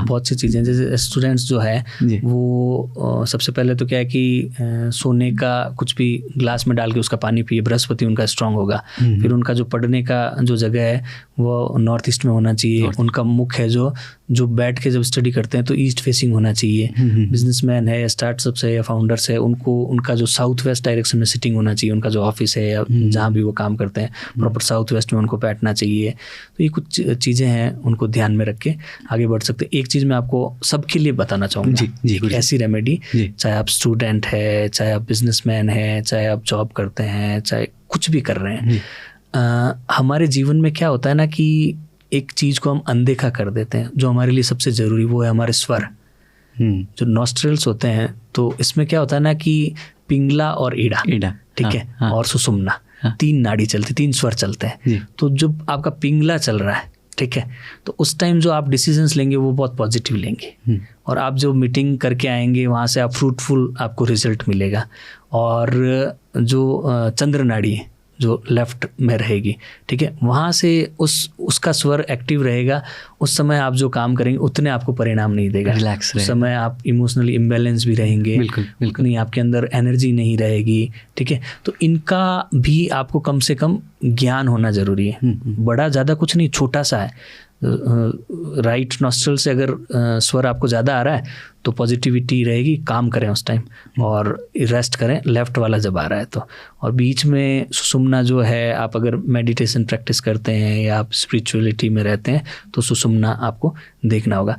आप राइट नॉस्ट्रल से जिस समय आपको सांस आ रहा है उस समय आप राइट लेग बाहर निकालें, सीधा पाँव रख के आप अपने काम के लिए निकलें, आपको बहुत पॉजिटिव रिजल्ट्स मिलेंगे। और आप ये नहीं कर पाते पूरे दिन तो अब कौन ध्यान रखेगा। तो कम से कम सुबह जब आप उठते हैं, सुबह उठते समय जब आप अपने बिस्तर से नीचे जब पाँव रखते हैं तो उस समय आप देखें कि आपका कौन सा स्वर चल रहा है, ठीक है। राइट चल रहा है, राइट लेग आपने रखा, दोनों हाथ आपने देखे, हथेली में दर्शन किया, लक्ष्मी का कराग्रे वस्ते लक्ष्मी कर मध्य सरस्वती कर मूल्य तो गोविंदम प्रभाते कर दर्शनम। तो वहाँ से आप अपने दिन की शुरुआत करें। मैं गारंटी के साथ बोल सकता हूँ कुछ न कुछ पॉजिटिव आप उस दिन लेकर आएंगे, ये पक्का है जी। और जैसे आप लक्ष्मी सुक्तम का बात किए थे, श्री सुक्तम जी, तो लक्ष्मी सुक्तम जो है क्या सारे एंटरप्रेन्योर कर सकते हैं? कोई भी कर सकता है, कोई भी कर सकते हैं। और कब तक करते रहना चाहिए? जब तक रिजल्ट्स पॉजिटिव नहीं मिलते। और मुझे लगता है रिजल्ट्स पॉजिटिव मिलने के बाद भी नहीं छोड़ना, वो आपका स्वार्थ हो जाता है। मैं एक चीज़ मानता हूँ कि कोई चीज़ जब तक अच्छी नहीं हो रही तब तक तो हम करते हैं, और कुछ अच्छा हुआ तो हम छोड़ देते हैं। तो अगर कुछ करने पे कुछ आपका लग नहीं रहा है, कुछ अगर आप जाप कर रहे हैं तो उसमें आपका क्या लग रहा है? कुछ नहीं लग रहा है, उल्टा वो आपको कुछ पॉजिटिविटी देगा, ठीक है ना, कुछ आपको सकारात्मकता आपके जीवन में देकर जाएगा। मैं अगर हनुमान चालीसा रोज करता हूँ, ठीक है, तो हनुमान चालीसा मुझे नुकसान तो कुछ नहीं करेगा, मुझे फ़ायदा करेगा। तो मेरे लिए ऐसा क्यों रहना चाहिए कि मुझे सैटरडे को करना चाहिए, मंगलवार को कर लूँ, मुझे रोज़ करना चाहिए, ठीक है ना। जब मैं कर सकता हूँ, जब मैं तन मन से पवित्र हूँ, स्वच्छ हूँ, मेरे विचार स्वच्छ है, तो मुझे रोज़ करना चाहिए। उससे क्या होगा ना कि कहीं ना कहीं हर व्यक्ति अपने जीवन में कुछ समय निराश होता है, कमज़ोर महसूस करता है। कितना भी किसी के पास सामर्थ्य होगा तो उसे ईश्वर की आवश्यकता पड़ेगी, मुझे ये लगता है। हर बड़े से बड़ा आदमी, हर छोटे से छोटा आदमी, उसको ईश्वर की शरण में जाना होगा, सरेंडर करना पड़ेगा। जब आप सरेंडर कर देंगे तो वो ईश्वर आपको बहुत कुछ देगा। तो उसके लिए अगर आप रोज़ कोई मंत्र का जाप कर रहे हैं या आप कोई भी किसी भी तरह का स्रोत कर रहे हैं तो आपको करना चाहिए, मेरा ये करना चाहिए जी। नहीं, मैं इसमें एकदम मानता हूँ गुरु जी। जैसे 2 चीज़ जैसे आपने बोली, एक हनुमान चालीसा जी, मेरे ख्याल से मुश्किल से 5 मिनट लगता है। हाँ इतना ही लगता है, बिल्कुल।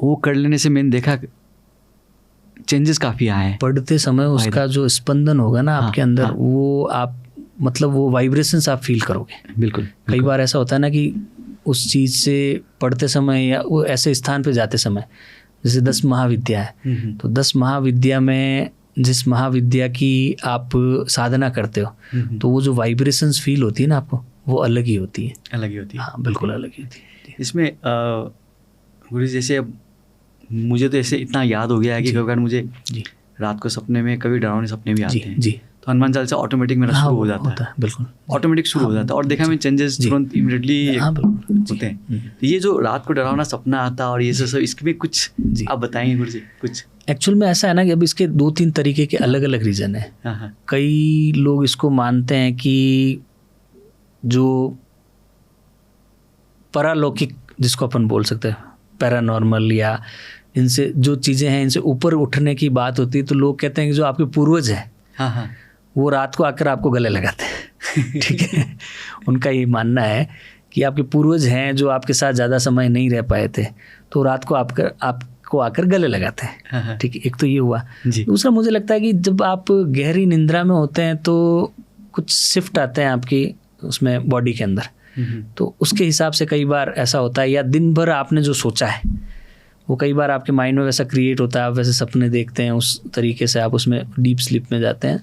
तो अलग अलग, अब उसका एक रीज़न हम बता नहीं सकते कि वो किस तरह से होता है, सब अपने अपने हिसाब से उसका अलग अलग निकालते हैं। तो अगर ऐसा आपको लगता है तो आपने बिल्कुल सही बोला कि हनुमान चालीसा आप उस समय पढ़ें, और आपके मन में जो आपकी इष्ट देव है या जो आपके कुल देवता है, देखिए कुल देवता हुए, इष्ट देव, सबका अलग अलग आपके जीवन में महत्व होता है। ठीक है, तो उनको सबको अलग अलग उचित स्थान आपको देना चाहिए। तो जो आपके कुल देवता है, कुल देवी है, उनको आप याद कर लें, उनका स्मरण कर ले हुए, या आप जो आपके इष्ट देव हैं उनका स्मरण करें, हनुमान जी का करें, या शिव के जो 2 रुद्र अवतार है, काल भैरव हुए या हनुमान हुए, तो इनको आप याद करें तो आपको एक साहस जरूर मिलेगा। तो हनुमान चालीसा और लक्ष्मी सूक्तम जी, ये कोई कुछ भी बिना दिखाए कर सकते, कोई भी बिना देखे कर सकते हैं, कोई भी बिना देखे कर सकते हैं। और एक चीज़ मैं आपके इस पॉडकास्ट के माध्यम से ये बोलना चाहूँगा कि जो गवर्नमेंट सर्विसेज की प्रिपरेशंस कर रहे हैं, जिनको पॉलिटिकल सक्सेस नहीं मिल रही है, जिनको नौकरी नहीं मिल पा रही है, उनका सूर्य पीड़ित है कहीं ना कहीं। ठीक है, तो उनको आदित्य हृदय स्रोत का पाठ करना चाहिए। आदित्य हृदय स्रोत का अगर वो पाठ करें तो कम से कम 45 दिन अगर वो करते हैं, 45 डेज, तो उनको उनकी लाइफ में ज़बरदस्त चेंजेस देखने को मिलेंगे। आदित्य हृदय स्रोत का तो मैंने इतना प्रभाव देखा है कि जिनकी लाइफ में सुसाइडल टेंडेंसी थी, मेरे पास में बहुत तरह के लोग आते हैं। ठीक है, मिलते भी हैं, कॉल्स भी बहुत जगह जगह से आते हैं। कई जगह मैं पहुंच नहीं पाता, वैसे मैं इंडिया में हर जगह अवेलेबल रहता हूं, नेपाल में भी रहता हूं, आता जाता रहता हूं, पर कई लोग मुझसे ऑनलाइन तरीके से जो जुड़ते हैं, तो उनकी लाइफ में मैंने देखा था कि मतलब वो सब कुछ ख़त्म हो चुका है, या उन्होंने खुद को कमरों में बंद कर लिया, आइसोलेट कर लिया। तो उनकी लाइफ में पॉजिटिविटी लाने के लिए सूर्य और चंद्रमा, 2 ग्रह, उनका कहीं ना कहीं चंद्र पीड़ित है। ठीक है, तो उनको मैं कहता हूँ आप चांदी गिलास में पानी पियो। तो चांदी गिलास में वो इंसान पानी पिएगा तो चंद्रमा के एट्रीब्यूट्स उसको मिलने लगेंगे, तो कुछ पॉजिटिविटी आएगी। सूर्य के लिए मैं उनको बोल रहा हूँ कि आदित्य हृदय स्रोत का पाठ करो। तो आदित्य हृदय स्रोत का वो पाठ करते हैं तो उनके अंदर एक स्ट्रेंथ आता है, एक अंदर से शक्ति आती है, पॉजिटिविटी आती है, वो फिर से उठ के खड़े होते हैं, धीरे धीरे कुछ करने लगते हैं, जीवन में उनके सकारात्मक परिणाम आते हैं। फिर मैं उनको अलग अलग रेमेडीज़ बताता हूँ, अब आपको ये करना चाहिए, ये करना चाहिए। तो मैंने देखा है कि बहुत से लोग जो जीने की उम्मीद छोड़ चुके थे, कहीं ना कहीं मैं, ईश्वर ने मुझे इस लायक बनाया कि मैं उनको जीवन की मुख्य धारा में वापस लेकर आ पाया। तो ये मेरे लिए एक ब्लेसिंग है ऊपर वाले की, वरदान है मेरे लिए कि मैं अपने इस प्रोफेशन में आके कुछ कर पाया, किसी के लिए कुछ न कुछ योगदान दे पाया। बहुत बहुत धन्यवाद गुरु जी, आपने आज इतनी सारी जानकारियाँ दी हमें, है ना। थैंक यू, काफ़ी अच्छा लगा जी। और फिर आपसे मिलने का, जुड़ने का मौका हम लोग खोजेंगे गुरु जी। बिल्कुल बिल्कुल, बहुत अच्छा लगा आपसे, बहुत सार्थक चर्चाएं हुई, और मुझे लगता है कि जानकारियाँ सब तक पहुँचनी चाहिए। बिल्कुल बिल्कुल बिल्कुल, क्योंकि अभी हम लोग जिस हिसाब से चल रहे हैं और जितने इन्फॉर्मेशन आ रहे हैं, आधे अधूरे इन्फॉर्मेशन आ रहे हैं, और लोग जब पीड़ित होते हैं ना, जी। तो उनको अगर आप कुछ, जैसे आपने बताया कि बालू ही होते तो खा लेंगे, हाँ खा लेंगे, हाँ, तो उनको मान लो इन्फॉर्मेशन दिख रहे हैं और उसमें उनको अपनी रिलेटेड समस्या दिख रही है, तो और समाधान जब दिखते हैं तो बोलते कर लेते हैं, बस वही होता है। तो इसमें एक्चुअल करना चाहिए कि नहीं चाहिए, वो हम लोग पहुंचाना चाह रहे हैं। बहुत आपका ये प्रयास बहुत सराहनीय है, और मुझे जब जब ऐसा मौका मिलेगा मैं आपके बीच में यहाँ आकर बिल्कुल इसको करेंगे हम आगे। और बहुत भी धन्यवाद जी, बहुत बहुत धन्यवाद, थैंक यू सो मच, धन्यवाद। Vyas Media Network.